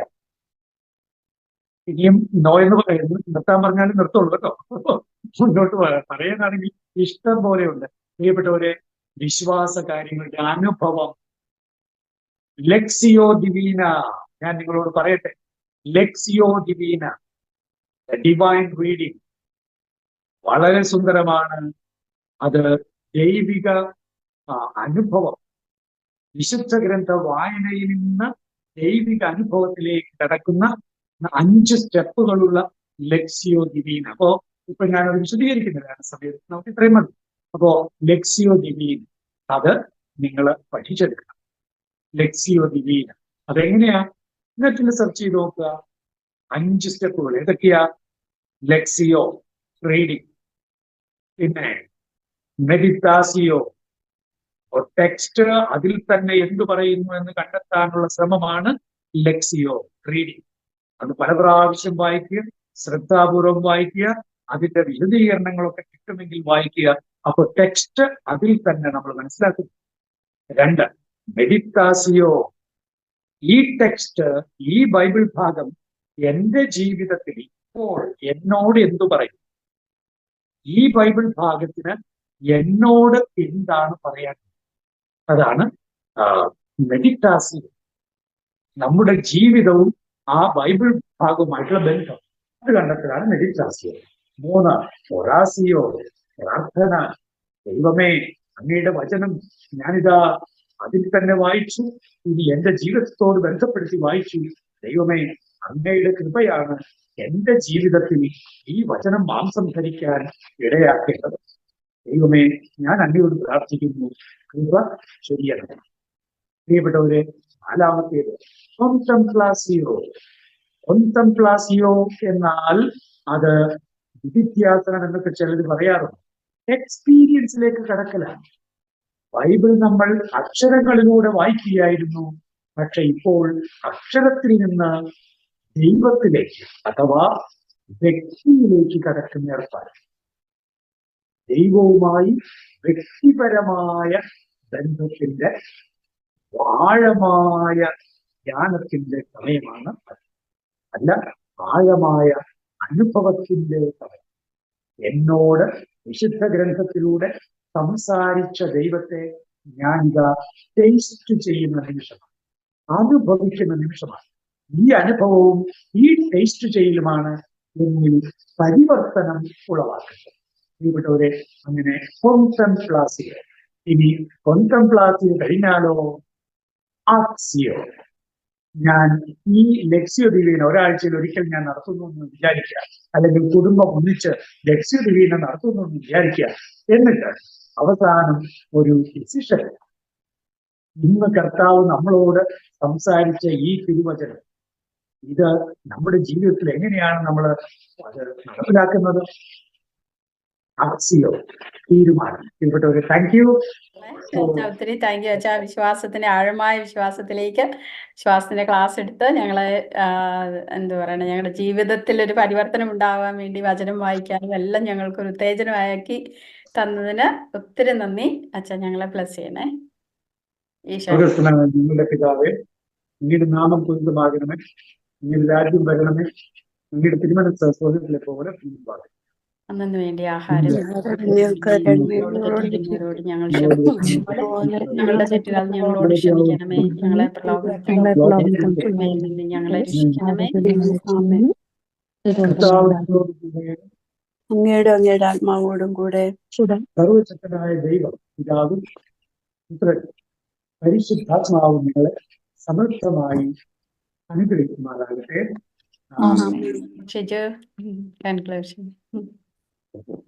പ്രിയപ്പെട്ടവരെ, നമ്മൾ ഈ ആഴ്ച രണ്ട് കാര്യങ്ങളിലൂടെ പോയി. ശരിയായ നമ്മുടെ ഒരു പ്രത്യുത്തരം, വിശ്വാസ മാനസാന്തര പ്രത്യുത്തരം. ആ രണ്ടു വശങ്ങളും ഈ ആഴ്ച ഒരുമിച്ച് വന്നിട്ടുണ്ട്. ഫ്രാൻസിയേട്ടൻ മാനസാന്തരത്തിന്റെ പ്രത്യുത്തരത്തിന്റെ ഭാഗം പറഞ്ഞപ്പോൾ അച്ഛൻ വിശ്വാസ പ്രത്യുത്തരത്തിന്റെ പ്രായോഗികമായ ധാരാളം കാര്യങ്ങൾ പറഞ്ഞു. നിങ്ങളുടെയൊക്കെ വീഡിയോ ഓണാക്കാൻ പറ്റുമെങ്കിൽ നിങ്ങളുടെ മുഖങ്ങളെ കാണുന്നത് വളരെ സന്തോഷകരമായ കാര്യമാണ്. കാണാതെ വിശ്വസിക്കുന്നവർ ഭാഗ്യവാന്മാരെന്നാണ് പറഞ്ഞിരിക്കുന്നത്. എങ്കിലും നമുക്ക് കണ്ടുകൊണ്ടും കൂടെ വിശ്വസിക്കാമല്ലോ. ഈ വിശ്വാസം മാനസാന്തരം, ഞാൻ ഒന്നോ രണ്ടോ ഒരു ഉദാഹരണങ്ങൾ, ഒരു കഥകൾ പറയാം. എനിക്ക് എൻ്റെ ജീവിതത്തിൽ വളരെയധികം സ്വാധീനിച്ച ഒരു കഥ ആദ്യമേ പറയാം വിചാരിക്കുന്നു. ഇത് രണ്ടും കൂടെ ബന്ധപ്പെട്ട് നിൽക്കുന്നതാണ്. ഈ കർണാടകയില് ഞാൻ ഒരു വർഷം സെമിനാരിയിൽ പഠിക്കാനായിട്ട് പോയി. അപ്പോൾ ഞാൻ കർണാടകയിലായിരുന്നു. അപ്പൊ അവിടെ എല്ലാ വീടിന്റെയും വാതിലില് നാളെ വാ എന്ന് കന്നഡയിൽ എഴുതി വെച്ചിട്ടുണ്ട്. അപ്പൊ ഞങ്ങളിങ്ങനെ വില്ലേജുകളൊക്കെ പോകുമ്പോൾ കാണുന്നതുകൊണ്ട് അച്ഛൻ ചോദിച്ചപ്പോൾ അവിടുത്തെ ആളുകൾ അതിന് തന്ന ഉത്തരം, അത് പിശാച് എല്ലാ ദിവസവും വന്ന് ഈ വീട്ടിൽ വന്ന് മുട്ടി പ്രശ്നം ഉണ്ടാക്കും. അപ്പൊ അങ്ങനെ ഉണ്ടാക്കുമ്പോ പിശാചിനെ ഒക്കെ ഓടിക്കാനുള്ള ഒരു മാർഗമാണ് വാതിലെ നാളെ വാന്ന് എഴുതി വെച്ചു. അപ്പം പിശാച് നമ്മളെ കഴിഞ്ഞ് ഇച്ചിരി ഡീസന്റ് ഉള്ള ആളായതുകൊണ്ട്, വേണ്ടെന്ന് പറഞ്ഞില്ലല്ലോ, വരണ്ടെന്ന് പറഞ്ഞില്ലല്ലോ, നാളെ വരാന്നല്ലേ. അപ്പൊ പിശാച് പിറ്റേ ദിവസം വരും. പിറ്റേ ദിവസം വരുമ്പോൾ നാളെ വാ എന്നാണ് എഴുതി വെച്ചിരിക്കുന്നത്. അപ്പൊ എല്ലാ ദിവസവും വന്ന് ഇങ്ങനെ പോകുന്നു എന്നാണ് അന്ന് ഞാൻ കേട്ട അത് എഴുതി വെച്ചിരിക്കുന്നത്. ഒരു വീട്ടിൽ ഒരു പിശാചിന്റെ ഭയങ്കരമായ പ്രശ്നം. അദ്ദേഹം എങ്ങനെ ശ്രമിച്ചിട്ട് ഈ പിശാചിനെ ഒഴിവാക്കാൻ പറ്റുന്നില്ല. ഇവൻ ആവശ്യമുള്ളിടത്തും ഇല്ലാത്തടത്തും ഒക്കെ വന്നു കയറുന്ന ആളാണല്ലോ. നമ്മൾ ഈ ലോകസൃഷ്ടിയിൽ സകലതും ദൈവം നശിപ്പിക്കാൻ തീരുമാനിച്ചു പ്രളയത്തിലൂടെ. അപ്പൊ ഈ പിശാച് അങ്ങനെ പിന്നെ അന്നേരം വന്നു കയറി എന്നുള്ളത്, എല്ലാത്തിനെയും ഈരണ്ട് ജോഡിയായിട്ട് പേര് വിളിച്ച് നോഹ പെട്ടകത്തിലേക്ക് കയറ്റുകയാണ്. അങ്ങനെ ഉള്ളവർ മാത്രമേ അതിനകത്തോട്ട് കയറുന്നുള്ളൂ. ഇങ്ങനെ കഥയുടെ അവസാന ഭാഗം പറയുന്നത്, അവസാനം ഇങ്ങനെ പിശാച് പുറത്ത് നിൽക്കുകയാണ്, അവനെ പേര് വിളിക്കുന്നുണ്ട്. വിളിക്കാതെ അകത്തോട്ട് കയറാൻ പറ്റില്ലല്ലോ. അങ്ങനെ നിന്ന് അവസാനത്തിൽ ഈ കഴുത എത്തിയപ്പോ ഇവനിങ്ങനെ പോകുന്നില്ല. നമുക്ക് നമ്മുടെ വീട്ടിൽ ആടിനെ വളർത്തി പരിചയമുണ്ടെങ്കിൽ അറിയാം, ഇങ്ങനെ പിടിച്ച് വലിച്ചാൽ ആടങ്ങോട്ട് കയറില്ല. ഈ കഴുത കയറാതെ ഇങ്ങനെ വന്ന് അവസാനം നോഹയ്ക്ക്, കാരണം എല്ലാം മഴ പെയ്തുകൊണ്ടിരിക്കുന്നു, വെള്ളം മുങ്ങിക്കൊണ്ട് ഇത് കയറിയില്ലെങ്കിൽ അടയ്ക്കാൻ പറ്റില്ലല്ലോ. അവസാനം നോഹയ്ക്ക് ദേഷ്യം വന്നിട്ട് പറഞ്ഞു, പിശാചേ കയറടാ അകത്തോട്ടെന്ന് പറഞ്ഞു. ആ പറച്ചിൽ കാരണം പിശാച് ഇങ്ങനെ നോക്കിയിരിക്കുവാണല്ലോ, ആ വഴിക്ക് അങ്ങോട്ട് ഒരൊറ്റ കയറൽ കയറി. അപ്പൊ നമ്മുടെ ജീവിതത്തിൽ ഇങ്ങനെയാണ്, ചിലപ്പോൾ നമ്മൾ വെറുതെ പറയുന്ന വാക്ക്, വെറുതെ ചിന്തിക്കുന്ന ഒരു വിചാരങ്ങളൊക്കെ ഇങ്ങനെ മാർഗമായിട്ട് വരാം. അപ്പൊ ഈ മനുഷ്യൻ ഇങ്ങനെ അന്വേഷിച്ച് നടന്ന അവസാനം കണ്ടെത്തി, ഒരു നസറത്തുകാരനായ യേശുക്രിസ്തു എന്ന് പറഞ്ഞ ഒരാളുണ്ട്. പുള്ളിയെ വിളിച്ചാല് ഈ പിശാചിനെ പുറത്താക്കാൻ പറ്റും. അതിന് ഏറ്റവും ബെസ്റ്റ് റെമഡി അതാണ്, മാർഗം അതാണ്. അവസാനം അന്വേഷിച്ച് യേശുവിനെ കണ്ടെത്തി, യേശുവിനെ വിളിച്ചുകൊണ്ടുവന്നു. വന്നിട്ട് ഏറ്റവും നല്ല സ്ഥലം, തന്റെ 2 നില വീടിന്റെ ഏറ്റവും പ്രധാന നല്ലൊരു റൂമും ബാക്കി സൗകര്യങ്ങളും ഒക്കെ കൊടുത്തു. നമ്മളങ്ങനെയാണല്ലോ, വിരുന്നുകാരെ, ദി പവർഫുൾ ഗസ്റ്റിനെ നമ്മൾ വിളിച്ചാൽ ഏറ്റവും നല്ല സ്ഥലം കൊടുക്കും. അപ്പോൾ കാര്യങ്ങളൊക്കെ പറഞ്ഞു. അപ്പൊ ടീച്ചർ പറഞ്ഞു കുഴപ്പമില്ല, ഓക്കെ. ദിവസം രാവിലെ ഡോറെ മുട്ട് കേട്ടിട്ട് ഈ മനുഷ്യൻ പോയിട്ട് താക്കോലിയാളെയാണ്, ഡോറ് തുറന്നു. പിശാച് അപ്പുറത്ത്, ഇദ്ദേഹം ഇപ്പുറത്ത്. അന്നും മൽപ്പിടുത്തം നടത്തി പിശാചിനെ പുറത്താക്കിയിട്ട് ഇദ്ദേഹം നേരെ ദേഷ്യത്തോടെയാണ് ഈശോയുടെ അടുത്തോട്ട് ഇരുന്നത്. എന്തിനാ പിന്നെ ഇത്ര കഷ്ടപ്പെട്ട് നിന്നെ ഇവിടെ കൊണ്ടുവന്നാക്കിയത്? അപ്പൊ ഈശോ പറഞ്ഞ, അല്ല, എനിക്ക് മുകളിലത്തെ സ്ഥലവും റൂമും ഒക്കെയാണല്ലോ തന്നത്, ബാക്കി എല്ലാം നിന്റെ കയ്യിലാണ്, വീടിന്റെ താക്കോൽ നിന്റെ കയ്യിലാണ്. അപ്പൊ അദ്ദേഹത്തിന് വലിയ പിടിയൊന്നും കിട്ടിയില്ല. അദ്ദേഹം പറഞ്ഞു, ഓ, സൗകര്യം പോരാഞ്ഞിട്ടായിരിക്കും, എന്നാ പിന്നെ എന്റെ മുറിയുടെ അടുത്ത് താഴെ താമസിച്ചോളാൻ പറഞ്ഞ് മുറിയൊക്കെ കൊടുത്തു. അന്നും വൈകുന്നേരം കിടക്കാൻ പറഞ്ഞു, കർത്താവെ നോക്കിക്കോണം, ഇങ്ങനൊരു പ്രശ്നമുണ്ട്, ഓക്കെ കർത്താവെ ഈശോ പറഞ്ഞു. പിറ്റേ ദിവസം രാവിലെ മുട്ട് കേട്ടപ്പോ ഈ മനുഷ്യൻ പോയിട്ട് വാതിൽ തുറന്നു. നമ്മളങ്ങനെയാണല്ലോ, പ്രശ്നത്തെയൊക്കെ നമ്മൾ പരിഹരിക്കാനായിട്ട് പരിശ്രമിക്കും എപ്പോഴും. അന്നും പിശാചാണ് ഇദ്ദേഹം ഒരു തരത്തിൽ പുറത്താക്കിയിട്ട് ചെന്ന് നല്ലോണം ദേഷ്യം വന്നു. അപ്പം കർത്താവ് പറഞ്ഞു, അല്ല, ഇപ്പോഴും വീടിന്റെ താക്കോല് താങ്കളുടെ കയ്യിലാണ്, വീടിന്റെ ഏറ്റവും പ്രധാനപ്പെട്ട മുറി താങ്കളുടെ കയ്യിലാണ്, ഇതിന്റെ ഉടമസ്ഥനും താങ്കൾ തന്നെയാണ്. ഇദ്ദേഹത്തിന് വലിയ കാര്യമൊന്നും പിടികിട്ടിയില്ല. പക്ഷെ ഇദ്ദേഹം എന്ത് ചെയ്തു, തന്റെ താക്കോലും വലിച്ചെറിഞ്ഞ് തന്റെ റൂമും കൊടുത്ത് അതെല്ലാം കെട്ടിപ്പെറുക്കി ഇദ്ദേഹം മുകളിലത്തെ റൂമിലോട്ട് പോയി താഴെ കർത്താവിന് കൊടുത്തു. കർത്താവിനോട് പറഞ്ഞു, നോക്കിക്കോണം, ഇനി ഞാൻ ഈ വഴിക്ക് വരുന്ന പ്രശ്നമില്ല. പിറ്റേ ദിവസം രാവിലെ മുട്ട് കേട്ടപ്പോ ഇദ്ദേഹം സ്വാഭാവികമായി ചാടി എഴുന്നേറ്റു. നമുക്കൊക്കെ അങ്ങനെയാണ്, ഒരു പരിശീലനത്തിന്റെ ഭാഗമായിട്ടുണ്ടല്ലോ. എഴുന്നേറ്റ് തപ്പോലില്ല. ഇദ്ദേഹത്തിന് അപ്പോഴാണ് ഒരു ബോധം വരുന്നത്, എല്ലാം പുള്ളി ഏൽപ്പിച്ചതാണ്, ഇനി ഞാനായിട്ട് ഉണ്ടാക്കാൻ പോകേണ്ട കാര്യമില്ല, കർത്താവ് നോക്കട്ടെ. കുറച്ചു നേരം മുട്ട് കേട്ടപ്പോൾ കർത്താവ് എന്ത് ചെയ്തു, കർത്താവിന് മനസ്സിലായി അയാൾ വരുന്നില്ല, എന്നെ ഏൽപ്പിച്ചിരിക്കുകയാണ്. അത് കർത്താവ് പോയി വാതിൽ തുറന്നപ്പോ അപ്പുറത്ത് പിശാചും ഇപ്പുറത്ത് കർത്താവും. അപ്പം പിശാച് പറഞ്ഞു, സോറി, എനിക്ക് വീട് മാറിപ്പോയതാണ്. ഒരു ബഹളം ഉണ്ടാക്കി. വീട്ടുടമസ്ഥൻ മാറിയാൽ എന്ത് ചെയ്തു, വീട് മാറി. വിശ്വാസവും മാനസാന്തരവും ഇതോട് ബന്ധപ്പെട്ട് നിൽക്കുന്ന കാര്യമാണ്. സമ്പൂർണമായ സമർപ്പണമാണ് മാനസാന്തരം എന്ന് പറയുമ്പോൾ നമ്മുടെ ജീവിതത്തിന്റെ കർത്താവായി യേശുവിനെ ഏൽപ്പിച്ചിട്ടുണ്ടോ? ഞാൻ ഷാജിക്കുട്ടി ചേച്ചിയോട് ചോദിക്കുകയാണ്, കഴിഞ്ഞ ആഴ്ച ചേച്ചിയുടെ മോന്റെ വിവാഹം എൻഗേജ്മെന്റ് കഴിഞ്ഞ ദിവസങ്ങളിൽ നടന്നു. ചേച്ചി പറയും എന്റെ മോന്റെ വിവാഹം കഴിഞ്ഞു. ഇപ്പൊ ജനിയോട് ചോദിക്കുകയാണ്, ജനി, എനിക്ക് സ്വന്തമായിട്ട് ആരൊക്കെ ഉണ്ട്? ഇന്ന ആൾക്കാരുണ്ട്. ഇപ്പൊ ജവൻ ചേച്ചിയോട് ചോദിക്കുകയാണ്, എന്നൊക്കെ സ്വന്തമായിട്ടുണ്ട്, നിങ്ങൾക്ക് ഉണ്ട്. ഇങ്ങനെ ഇപ്പൊ ഇനി ചോദിച്ചു കഴിഞ്ഞാൽ നമുക്കുള്ളതിന്റെ ഒക്കെ ലിസ്റ്റ് ഇങ്ങനെ ഒരുപാട് എടുക്കാനായിട്ട് പറ്റും. വാസ്തവത്തിൽ ഷാജിക്കുട്ടി ചേച്ചിയുടെ മോനാണോ ആഞ്ചലോ? അല്ല, പിതാവായ ദൈവത്തിന്റെ മോനാണ്. നമുക്കുള്ള ദൈവത്തിൻ്റെതാണെന്ന അവബോധം നമുക്ക് പലപ്പോഴും ഇല്ല. ഞാൻ ഒരു ഭർത്താവാണ്. എൻ്റെ ഭാര്യയോട് ഞാൻ ദേഷ്യപ്പെടും, വഴക്കുണ്ടാക്കും. ഞാൻ പറയുന്നത് കേട്ടാൽ മതി, കാരണം എൻ്റെ ഭാര്യയാണെന്നുള്ള ധാരണ കൊണ്ടാണ്. പക്ഷേ ഈ കഥയിലൂടെ വരുമ്പോൾ അത് എൻ്റെ ഭാര്യ എന്നതിനപ്പുറം പിതാവായ ദൈവത്തിന്റെ മകളാണെന്ന വിശ്വാസം എനിക്ക് വരുമ്പോൾ എൻ്റെ ജീവിതം പരിപൂർണമായി എൻ്റെ ഭാര്യയ്ക്ക് വേണ്ടി കൂടി സമർപ്പിക്കാനായിട്ട് എനിക്ക് എളുപ്പമാകും. പരിശുദ്ധ അമ്മ എങ്ങനെയാണ്? പരിശുദ്ധ അമ്മ വിശ്വസിച്ചത്, ഇതാ കർത്താവിന്റെ ദാസി, നിന്റെ വാക്ക് എന്നിൽ നിറവേറട്ടെ എന്ന് വിശ്വസിച്ചപ്പോൾ സമ്പൂർണമായി സമർപ്പിച്ചു. നമുക്ക് ഈ ആഴ്ച നമുക്ക് ചെയ്യാവുന്ന കാര്യം, നമുക്കുള്ളതിൻ്റെയൊക്കെ ലിസ്റ്റ് ഒന്ന് എടുത്തിട്ട് ഞാൻ പണ്ട് വായിച്ചിട്ട് CJ വർക്കിയച്ചന്റെ ഒരു കാര്യം വായിച്ചിട്ടുണ്ട്, പിടിവിടൂ രക്ഷ നേടൂ എന്ന്. നമ്മൾ ഒരുപാട് കാര്യം പിടിച്ചുകൊണ്ടിരിക്കുന്നത് കൊണ്ട് ഇന്നും നമുക്ക് രക്ഷയില്ല. കാരണം നമ്മളിങ്ങനെ പിടിച്ചു വെച്ചിരിക്കുകയാണ്. ഈ വാസ്തവത്തിൽ മാനസാന്തരം പിടിവിടലാണ്. എൻ്റെ ഭർത്താവ് എന്ന, ഞാൻ അപ്പനാണെന്ന എൻ്റെ സ്ഥാനം ഞാൻ പിടിവിടണം. ഞാൻ ഭർത്താവാണെന്ന എൻ്റെ സ്ഥാനം ഞാൻ പിടിവിടണം. ഞാൻ എന്തൊക്കെയോ ആണ് എന്നുള്ള നമ്മുടെ ഒരുപാട് സ്ഥാനങ്ങളുണ്ട്, അത് പിടിവിടണം. രണ്ട്, എനിക്ക് ഒരുപാട് സാധനങ്ങളുണ്ട് ഇല്ലേ? നമ്മുടെ വീട്ടിൽ ഞാൻ കഴിഞ്ഞ ആഴ്ച ധ്യാനത്തിന് ഡാനിയലച്ചന്റെ ധ്യാനത്തിന് പോയി. നിങ്ങളുടെ എല്ലാം പ്രാർത്ഥനയാൽ നല്ലൊരു മരിയൻ ധ്യാനമായിരുന്നു. Praise the നന്നായി Lord. Praise the Lord. പറ്റി. അപ്പൊ നിങ്ങളെ അത് നന്ദിയോടെ ഓർക്കുന്നു. അപ്പൊ അത് അച്ഛൻ പറഞ്ഞ കാര്യം, നിങ്ങൾക്ക് ധ്യാനം കഴിഞ്ഞ് ചെയ്യാവുന്ന ഏറ്റവും നല്ല കാര്യം, നിങ്ങൾ വീട്ടിൽ ചെന്നിട്ട് കഴിഞ്ഞ ഒരു 4-5 മാസത്തിനിടയിൽ അങ്ങനെ ഉപയോഗിക്കാതിരുന്ന സാധനങ്ങളൊക്കെ എടുത്തുനിന്ന് വെറുതെ പാവപ്പെട്ട മനുഷ്യന് കൊടുക്കുക. അപ്പം നമ്മുടെ വീട് കാലിയാവും, ഒരുപാട് സ്പേസ് ഉണ്ടാവും, ഒരുപാട് സ്ഥലം ഉണ്ടാവും. അപ്പൊ ഈ വിശ്വാസ മാനസാന്തരത്തിൽ വളരുന്നത് നമ്മൾ പിടിവിടലാണ്. ഒരു കഥയുണ്ട്, ഒരു വെള്ളത്തിൽ ജീവിക്കുന്ന ഒരു ജീവി, അതിങ്ങനെ വെള്ളത്തിൽ ഇങ്ങനെ ഒഴുകി പോകുന്നതിന്റെ നേരെ എതിര് ആണ്, അതിങ്ങനെ പള്ളി പിടിച്ചിരിക്കുകയാണ്, പിടി വിട്ട് കഴിഞ്ഞാൽ പോവും. അപ്പൊ ബാക്കിയുള്ളവരൊക്കെ പറഞ്ഞു, വിടരുത് വിടരുത്, പിടി വിടരുത്, ഭർത്താവ് എന്ന പിടി ഒരിക്കലും വിടരുത്, വിട്ടാൽ ഭാര്യ നിന്നെ ശരിയാക്കും. അല്ലേ? ഭാര്യ എന്ന പിടി വിടരുത്, വിട്ടാൽ നിന്നെ ശരിയാക്കും. നിനക്കിങ്ങനെ ഒരുപാട് പിടിയുണ്ട്, നിനക്ക് നീ ഡിഗ്രിയുള്ള നല്ല PG ഉള്ള ആളാണ്, ആ പിടി നീ വിട്ടേക്കരുത്. ഇങ്ങനെ ഒരുപാട് പിടുത്തം നമുക്കുണ്ട്. ഈ പിടിയൊന്നും വിടരുത്, ഇങ്ങനെ മുറുക്കെ പിടിച്ചോണെന്ന് പറഞ്ഞാൽ ജീവിയോട് എല്ലാവരും പറഞ്ഞു കൊടുത്തിരിക്കുന്ന ബാക്കി സഹജീവികൾ പറഞ്ഞു കൊടുത്ത് പിടി വിടരുത്, വിട്ടാൽ നീ വെള്ളത്തിൽ പോയി മരിക്കും. ഇങ്ങനെ കുറെ കാലം കിടന്നപ്പോൾ ഒരുത്തന് ഭയങ്കര അസ്വസ്ഥയായി. എത്ര കാലമായി പിടിച്ചോണ്ടിരിക്കുന്നത്? അവൻ പിടിവിട്ടു. ആയിട്ട് ഏതാനും സമയം ഈ വെള്ളത്തിൽ ഇങ്ങനെ വട്ടം കറങ്ങിപ്പോയി. പിന്നെ ആ വെള്ളത്തിന്റെ ഒഴുക്കനുസരിച്ച് ജീവിതം വളരെ ഭംഗിയായി. പിടിവിട്ടാൽ വളരെ ഭംഗിയാണ്. നമ്മൾ സമ്പത്തിലായിരിക്കും പിടിച്ചിരിക്കുന്നത്, സ്ഥാനമാനങ്ങളിലായിരിക്കും, അധികാരങ്ങളിലായിരിക്കും, വസ്തുവകകളിലായിരിക്കും, വ്യക്തികളിലായിരിക്കും.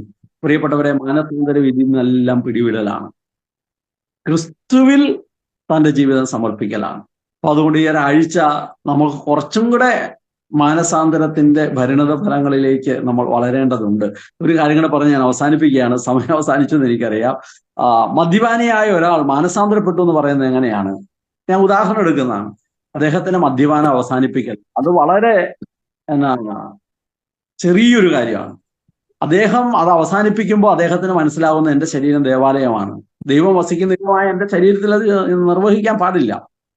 ഒപ്പം അദ്ദേഹത്തിന് ഒരു കാര്യം ബോധ്യമാകുന്നു, എന്റെ കൂടെ കഴിഞ്ഞ കാലങ്ങളിൽ കുടിച്ച ഒരുപാട് പേരുണ്ട്, അവരുടെ ശരീരം ദേവാലയമാണ്, അവരും എന്ത് ചെയ്യണം? എന്റെ ശരീരം കുടിച്ച എല്ലാ മനുഷ്യരെയും അതിൽ നിന്ന് വിമോചിക്കുകയും സഹായിക്കുകയും ചെയ്യുക എന്ന അദ്ദേഹത്തിന്റെ ഉത്തരവാദിത്തമാണ്. അതാണ് മാനസാന്തരത്തിന്റെ അതെടുത്ത വഴിയിലേക്ക് വരിക. അങ്ങനെ തന്റെ കൂടെ കുടിച്ച എല്ലാവരെയും കുടിയന്മാരെയും മാനസാന്തരത്തിന്റെ വഴിയിലേക്ക് കൊണ്ടുവരുമ്പോൾ അദ്ദേഹത്തിന് മനസ്സിലായി, ഈ പഞ്ചായത്തിൽ വേറെ കുറെ കുടിയന്മാരുണ്ട്, ഇതൊന്നും അറിയാത്തവര്, അവരും ദൈവത്തിന്റെ മക്കളാണ്, എന്റെ സഹോദരങ്ങളാണ്. അപ്പൊ അവരുടെ കുടിയം മാറുക എന്നത് എന്റെ ഉത്തരവാദിത്വമാണ്. അതുകൊണ്ട് പ്രാർത്ഥന അവരിലേക്ക് വ്യാപിക്കുന്നു, അവരുടെ അടുത്തേക്ക് പോകുന്നു, അവരോട് സംസാരിക്കുന്നു. അത് കഴിയുമ്പോഴാണ് മനസ്സിലാകുന്നത്, ദൈവമേ, ഈ രാജ്യത്ത് കുറെ കുടിയന്മാരുണ്ട്. അങ്ങനെ ലോകത്തിലെ അവസാനത്തെ കുടിയനും മാനസാന്തരപ്പെടുന്നത് വരെ തന്റെ ജീവിതത്തിന്റെ സകലതും അതിനായി സമർപ്പിക്കുന്നതിലേക്കുള്ള വളർച്ചയാണ് മാനസാന്തരം എന്ന് പറയുന്നത്. അപ്പൊ നമ്മുടെ കൂടെ ജീവിക്കുന്ന മനുഷ്യരെ മാനസാന്തരപ്പെടുത്താൻ മാത്രമല്ല, നമ്മുടെ ജീവിതത്തിന്റെ മാനസാന്തരത്തിലേക്ക് വളരുകയാണ്. ഭർത്താവ് എന്ന സ്ഥാനം, ഭാര്യ എന്ന സ്ഥാനം, അപ്പൻ, മക്കൾ, ഇങ്ങനെ ഒരുപാട് സ്ഥാനങ്ങൾ അഹങ്കാരത്തിൽ നമ്മൾ നിൽക്കുകയാണ്. അതിൽ നിന്ന് മാറലാണ്. ഒരു വാക്ക് പറഞ്ഞ് ഞാൻ അവസാനിപ്പിക്കുകയാണ്. സാധാരണ ചോദിക്കാറുള്ള ചോദ്യമാണ്, അപ്പനാണോ അമ്മയ്ക്കാണോ അല്ലെങ്കിൽ ഭാര്യയ്ക്കാണോ ഭർത്താവിനാണോ മക്കൾക്കാണോ ആർക്കാണ് പ്രായ കൂടുതൽ? നമ്മൾ പറയും വീട്ടില് അപ്പന് തന്നെയാണ്. അല്ല, വാസ്തവത്തിൽ അപ്പനും അമ്മയ്ക്കും മക്കൾക്കും ഒരേ പ്രായമാണ്. ഞാൻ എപ്പോഴാണ് അപ്പനായത്? എൻ്റെ കൊച്ച് ജനിച്ചപ്പോഴാണ്. അപ്പൊ വാസ്തവത്തിൽ എന്നെ അപ്പനാക്കിയത് ആ കൊച്ചിന്റെ കാരുണ്യമാണ്, കൊച്ച് ഔദാര്യം പോലെ ഉണ്ടായത് കൊണ്ടാണ്. അപ്പൊ ആ കൊച്ചില്ലായിരുന്നെങ്കിൽ ഞാൻ ഒരിക്കലും അപ്പനാവില്ലായിരുന്നു. അതുകൊണ്ട് ആ കൊച്ചിനെ ഞാൻ ബഹുമാനിക്കണം, കാരണം ഞാൻ അപ്പനെന്ന സ്ഥാനം. ഞാൻ ഭർത്താവാന്ന് പറഞ്ഞ് അഹങ്കരിക്കുന്നത് എങ്ങനെയാ? ഞാൻ അന്വേഷിച്ച എത്രയോ ആൾക്കാർ ഇന്ന് അന്വേഷിച്ച് നടക്കുന്നു, ഭാര്യയായിട്ട് ആരെയും കിട്ടാനില്ല. അപ്പൊ ഒരാൾ എൻ്റെ ജീവിതത്തിൽ ഭാര്യയായി വന്നതുകൊണ്ടാണ് ഭർത്താവ് എന്ന ഇച്ചിരി ഗത എനിക്കുണ്ടായത്.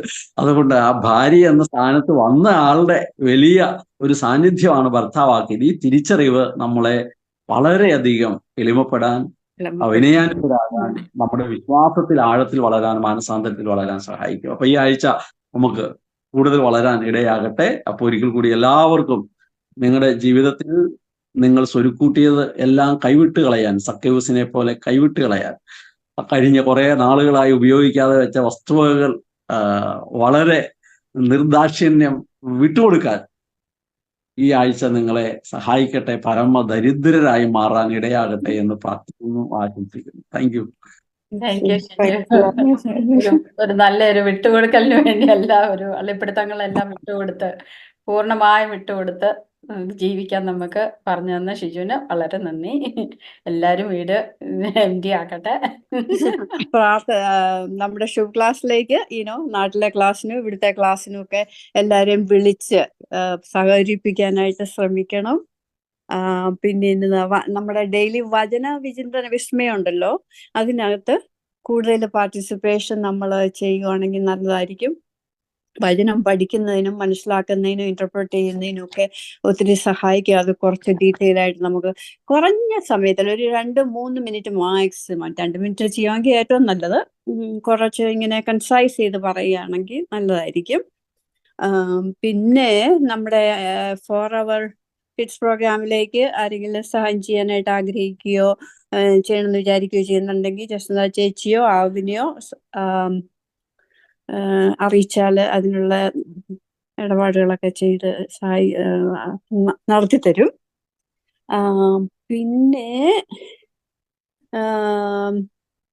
I think what else? Any more? ശുക്ലാസ്, വചനവിന്ദനം, ക്ലാസ്സിലേക്ക് 4 അവർ കിഡ്സ് പ്രോഗ്രാം ഒക്കെ വേറെ എന്തെങ്കിലും കൂടുതൽ ആഡ് ചെയ്യാനുണ്ടോ? അച്ഛൻ എന്ന് പറഞ്ഞതുപോലെ ആർക്കെങ്കിലും പഠിക്കണമെങ്കിൽ ആൽഫയിൽ ഇപ്പൊ അതെ. രജിസ്ട്രേഷൻ ഈ അതെ, മാസം തിയോളജി ക്ലാസ് വളരെ ഇൻഫർമേഷൻ ഒത്തിരി, നമുക്ക് പല കാര്യങ്ങളും അത് തുടങ്ങിയ പിന്നെ പതുക്കെയാണെങ്കിലും സാവധാനമാണെങ്കിലും കുറച്ച് ഒത്തിരി കുറെയെങ്കിലും നമ്മുടെ തലയിലൊക്കെ ഇരിക്കുമെന്ന് എനിക്ക് തോന്നണം. എന്നാലും വളരെ നല്ലൊരു ക്ലാസ്സാണ്. നമ്മുടെ അറിവിന് വേണ്ടിയിട്ട് മാത്രമെങ്കിലും, നമ്മൾ മറ്റുള്ളവരെ പഠിപ്പിക്കാൻ ശ്രമിച്ചില്ലെങ്കിലും നമുക്ക് വേണ്ടിയിട്ട് നമുക്ക് നമ്മുടെ ഡെവലപ്മെന്റിന് സഹായിക്കുമെന്ന് എനിക്ക് നല്ലൊരു വിശ്വാസമുണ്ട്. പിന്നെ കുറച്ച് സമയവും കമ്മിറ്റ്മെന്റും ഒക്കെ ആവശ്യമുണ്ട്. എന്നാ ക്ലാസ് എടുത്താലും അതിനുണ്ടല്ലോ. പേപ്പർ എഴുതുകയും പരീക്ഷ എഴുതുകയും ഒക്കെ ചെയ്യണം. പരീക്ഷ എന്ന് പറഞ്ഞാൽ വലിയ IAS-ന്റെ IQ ഒന്നും വേണമെന്നില്ല. എന്നാലും ഒന്ന് വായിച്ചൊക്കെ മൾട്ടിപ്പിൾ ചോയ്സ് ക്വസ്റ്റ്യൻ ആണ്. ഒന്നെടുത്താലും പിന്നെ എടുക്കാനുള്ള ചാൻസ് ഒക്കെ ഉണ്ട്. അത് കാരണം പ്രായമായ നമ്മളെ പോലെയുള്ളവർ ആരെങ്കിലും അത് വിചാരിച്ച് മടിച്ചിരിക്കുന്നുണ്ടെങ്കിൽ ധൈര്യം കൂടാൻ എനിക്ക് ചേരാമെങ്കിൽ പകുതി ബ്രെയിനുള്ള ഞാൻ ചേരുന്നുണ്ട്. സോ എല്ലാവരും അതിനകത്ത് ക്ലാസ്സിൽ ചേരാൻ പറ്റുന്നവരൊക്കെ ചെയ്യുക. I think it's not very expensive either. നമ്മൾ യൂണിവേഴ്സിറ്റിയിലൊക്കെ പോയി ഓരോ ക്രെഡിറ്റ് എടുക്കുന്നതിന് എന്തോരം പൈസയാണ്. അപ്പൊ ഇത് നോക്കിയപ്പോഴത്തേക്ക് 3 വർഷത്തേക്ക് 400 something, that's nothing compared to where you go. So എല്ലാരും ഞാൻ കാണുന്നവരോടൊക്കെ പറയാറുണ്ട്, പറയുന്നവരോട് പറയും എടുക്കണം, ഇങ്ങനെ ക്ലാസ് എടുക്കുന്നത് നല്ലതാ, നമുക്ക് ഒത്തിരി അറിവ്. പിന്നെ എല്ലാരും ആർക്കും കമ്മിറ്റ് ചെയ്യാനുള്ള മടിയുണ്ട് ഒത്തിരി പേർക്ക്, എസ്പെഷ്യലി നമ്മുടെ ഏജ് ഗ്രൂപ്പിലുള്ളവർക്ക്. ഇനി ഇതിനൊന്നും മെനക്കെടാനൊന്നും സമയമില്ല എന്നുള്ള മട്ടില്. അതുകൊണ്ട് ആർക്കെങ്കിലും എന്തെങ്കിലും സംശയമോ ക്വസ്റ്റ്യനോ ഉണ്ടെങ്കിൽ ജസിന്ത ചേച്ചി അതെല്ലാം സ്മൂത്ത് ഇറ്റ് ഔട്ട് ചെയ്തു തരും. ജസിന്ത ചേച്ചി ചോദിച്ചാൽ മതി. She will solve all the problems. ചേച്ചി എല്ലാവരുടെയും കഥകളെല്ലാം കേൾക്കും.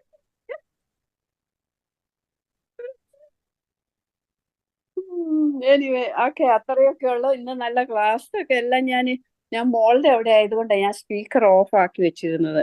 കാരണം ഇവര് ഡിന്നർ കഴിക്കുന്ന സമയം ഞാൻ അവിടെ നിന്ന് എഴുന്നേറ്റ് ഓടി വന്നതാ. Anyway I listen to the class.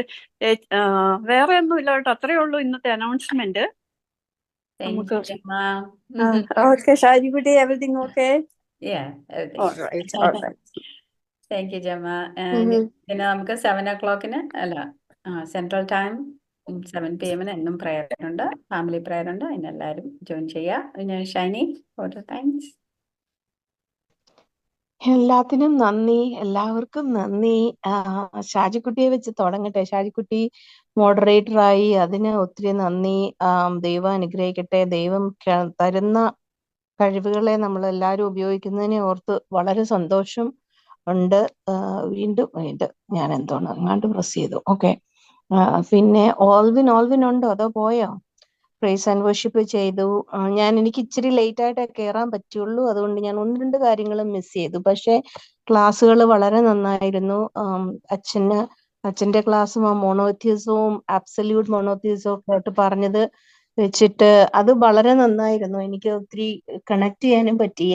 എനിക്ക് സംബന്ധിച്ചുള്ള, അതായത് ആം, ഈ 10 കൽപ്പനകൾ വരുന്നത് മൊണോത്തിയസത്തിൽ നിന്നാണ്. അതുകൊണ്ടാണ് ദൈവം 10 കൽപ്പനകൾ തന്നെന്ന് എവിടെയോ ഞാനൊന്ന് പഠിച്ചപ്പോ എനിക്കൊരു ചോദ്യം ഉണ്ടായിരുന്നു അച്ഛനോട്. അച്ഛൻ പോയോ? ഇല്ലെങ്കിൽ ഞാൻ ആ കാര്യം ഒന്ന് ചോദിക്കാമായിരുന്നു. ഇല്ലെങ്കിൽ പോയോ? കാര്യത്തെ ആ ചോദ്യം ജസിന്താറ്റിക്ക് ആർക്കെങ്കിലും കൊടുത്താൽ മതി, അത് അച്ഛന് പാസ് ചെയ്തോളും. അച്ഛൻ അടുത്ത പ്രാവശ്യം വരുമ്പോൾ അത് ഞാനത് അച്ഛന് ചെയ്തു കൊടുക്കാം. അപ്പം ഷിജുവിന് ഒക്കെ നന്ദി. നിത്യ പാട്ട് പാടിയതിന് ഒത്തിരി നന്ദി. നല്ല പാട്ടായിരുന്നു. ചേർന്ന സബ്ജക്റ്റിനോട് ചേർന്ന ഒരു പാട്ടായിരുന്നു. പിന്നെ ജസന്തി ചേച്ചി ഇതിനുവേണ്ടിലേക്ക് ഒത്തിരി കാര്യങ്ങൾ ചെയ്യുന്നുണ്ട്. ഒത്തിരി ഇതിൽ നിന്ന് ഒത്തിരി കോർഡിനേറ്റ് ചെയ്യുന്നുണ്ട്. അതിനെല്ലാത്തിനും ഒത്തിരി നന്ദി. പിന്നെ ഇതിൽ ഏറ്റവും അധികം ഇപ്പൊ നമ്മൾ പ്രസംഗിക്കാൻ ആൾക്കാരുണ്ട്, കാര്യങ്ങൾ പറയാൻ ആൾക്കാരുണ്ട്, കോർഡിനേറ്റ് ചെയ്യാനൊക്കെ ഉണ്ടെങ്കിലും പാർട്ടിസിപ്പേറ്റ് ചെയ്യാൻ ആൾക്കാരില്ലെങ്കിൽ അതുകൊണ്ടൊന്നും ഒരു പ്രയോജനവുമില്ല. അതുകൊണ്ട് പ്രത്യേകം ഒത്തിരി എത്രയും അധികം നന്ദി പറയണത് ഈ ക്ലാസ്സിലേക്ക് വന്ന നിങ്ങൾ ഓരോരുത്തരോടുമാണ്. എത്ര നന്ദി പറഞ്ഞാലും അതിന് മതിയാവില്ല. അതിനെല്ലാം ദൈവം സമയം കണ്ടെത്തി നിങ്ങൾ ഇതിൽ വരുന്നതിനെ ഓർത്ത് ദൈവം നിങ്ങളെ കൂടുതലായിട്ട് അനുഗ്രഹിക്കട്ടെ എന്ന് പ്രാർത്ഥിക്കുകയും ചെയ്യുന്നു. ഒരിക്കൽ കൂടി എല്ലാവർക്കും ഞാൻ ദൈവത്തിന്റെ പേരിൽ, ഈശോയുടെ പേരിൽ ഞാൻ നിങ്ങൾക്ക് ഓരോരുത്തർക്കും വീണ്ടും വീണ്ടും നന്ദി പറയുന്നു. Thank you Shiny. നമുക്ക് പ്രാർത്ഥിച്ച് നിർത്താം. ഷിബു പ്രാർത്ഥിക്കുവോ? പ്രാർത്ഥിക്കാം. കർത്താവായ ദൈവമേ, ഞങ്ങൾ അങ്ങേക്ക് നന്ദി പറയുന്നു. അങ്ങ് ഞങ്ങളെ രക്ഷിച്ച് വീണ്ടെടുത്തു. അങ്ങയുടെ വലിയ അളവില്ലാത്ത സ്നേഹം ഞങ്ങളുടെ ജീവിതത്തിലേക്ക് നിരന്തരം ഒഴുക്കുന്നു. അങ്ങിൽ വിശ്വസിക്കാനും ഞങ്ങളുടെ ജീവിതത്തെ സമ്പൂർണ്ണമായി നിരന്തരം സമർപ്പിക്കാനും ഞങ്ങൾക്ക് അവിടുന്ന് കൃപ തരുന്നതിന് നന്ദി പറയുന്നു. പരിശുദ്ധ അമ്മ വിശ്വസിച്ചതുപോലെ ഞങ്ങളുടെ ജീവിതം വിശ്വാസത്തിൽ ആഴപ്പെടുത്താൻ, അമ്മ സമ്പൂർണ്ണമായി സമർപ്പിച്ചതുപോലെ ഞങ്ങളുടെ ജീവിതത്തെ സമർപ്പിക്കാൻ, ഔസേപ്പിതാവ് വിശ്വസിച്ചതുപോലെ വിശ്വസിക്കാൻ, ഔസേപ്പിതാവ് സമർപ്പിച്ചതുപോലെ സമർപ്പിക്കാൻ ഞങ്ങളുടെ ജീവിതത്തെ പരിശീലിപ്പിക്കുന്നതിന് ഞങ്ങൾ നന്ദി പറയുന്നു. ഞങ്ങളുടെ ഈ കൂട്ടായ്മ മുഴുവൻ ഞങ്ങൾ സമർപ്പിക്കുന്നു. ഞങ്ങളുടെ വ്യക്തിപരമായ പ്രാർത്ഥനകൾ, ആഗ്രഹങ്ങൾ, നിയോഗങ്ങൾ എല്ലാം അവിടുത്തെ തിരുമുമ്പിൽ ഞങ്ങൾ ഏൽപ്പിക്കുന്നു. കർത്താവെ, അങ്ങ് ഞങ്ങളെ സ്നേഹിക്കുന്ന ജീവനുള്ള ഞങ്ങളുടെ സ്വർഗത്തിലെ അപ്പനാണ്. ആ അപ്പൻ അറിയാതെ ഞങ്ങളുടെ മുടി കൊഴിയുന്നില്ല, ഞങ്ങളുടെ കണ്ണിൽ നിന്ന് കണ്ണുനീർത്തുള്ളി താഴെ വീണ് ചിന്നിച്ചിതറുന്നുമില്ല.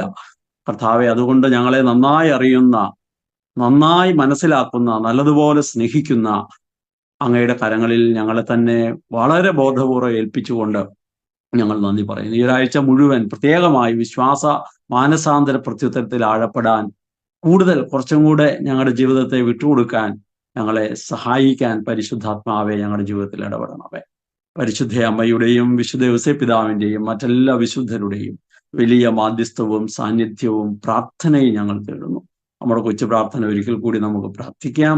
എന്നെ കാത്തു സൂക്ഷിക്കാൻ ദൈവത്താൽ നിയോഗിക്കപ്പെട്ട എൻ്റെ കാവൽ മാലാഖയെ ഈ ലോകത്തിൽ ദൈവ സ്നേഹാനുഭവത്തിൽ നിറഞ്ഞ് ദൈവഹിതം അനുസരിച്ച് ജീവിച്ചുകൊണ്ട് സുവിശേഷമാകാനും സുവിശേഷമേകാനും അങ്ങനെ നിത്യതയിൽ ദൈവസന്നിധിയിൽ എത്തിച്ചേരാനും എന്നെ സഹായിക്കണമേ.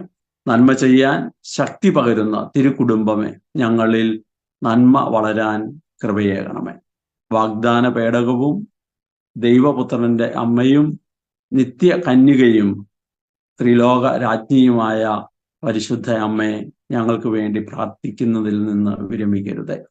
ഞങ്ങളുടെയും സഭ മുഴുവന്റെയും കുടുംബത്തിന്റെയും കാവൽക്കാരനായ ഔസേപ്പിതാവേ, നിത്യമായ സംരക്ഷണം ഞങ്ങൾക്ക് അങ്ങയുടെ മാധ്യസ്ഥം വഴി ഉണ്ടാകട്ടെ. വിശുദ്ധ കുരിശിന്റെ അടയാളത്താലെ ഞങ്ങളുടെ ശത്രുക്കളിൽ നിന്ന് ഞങ്ങളെ രക്ഷിക്കുക. ഞങ്ങളുടെ തമ്പുരാനെ, പിതാവിന്റെയും പരിശുദ്ധാത്മാവിന്റെയും നാമത്തിൽ ആമേൻ. നമ്മുടെ കർത്താവ് ഈശോ മിശിഹായിക്ക് സ്തുതിയായിരിക്കട്ടെ.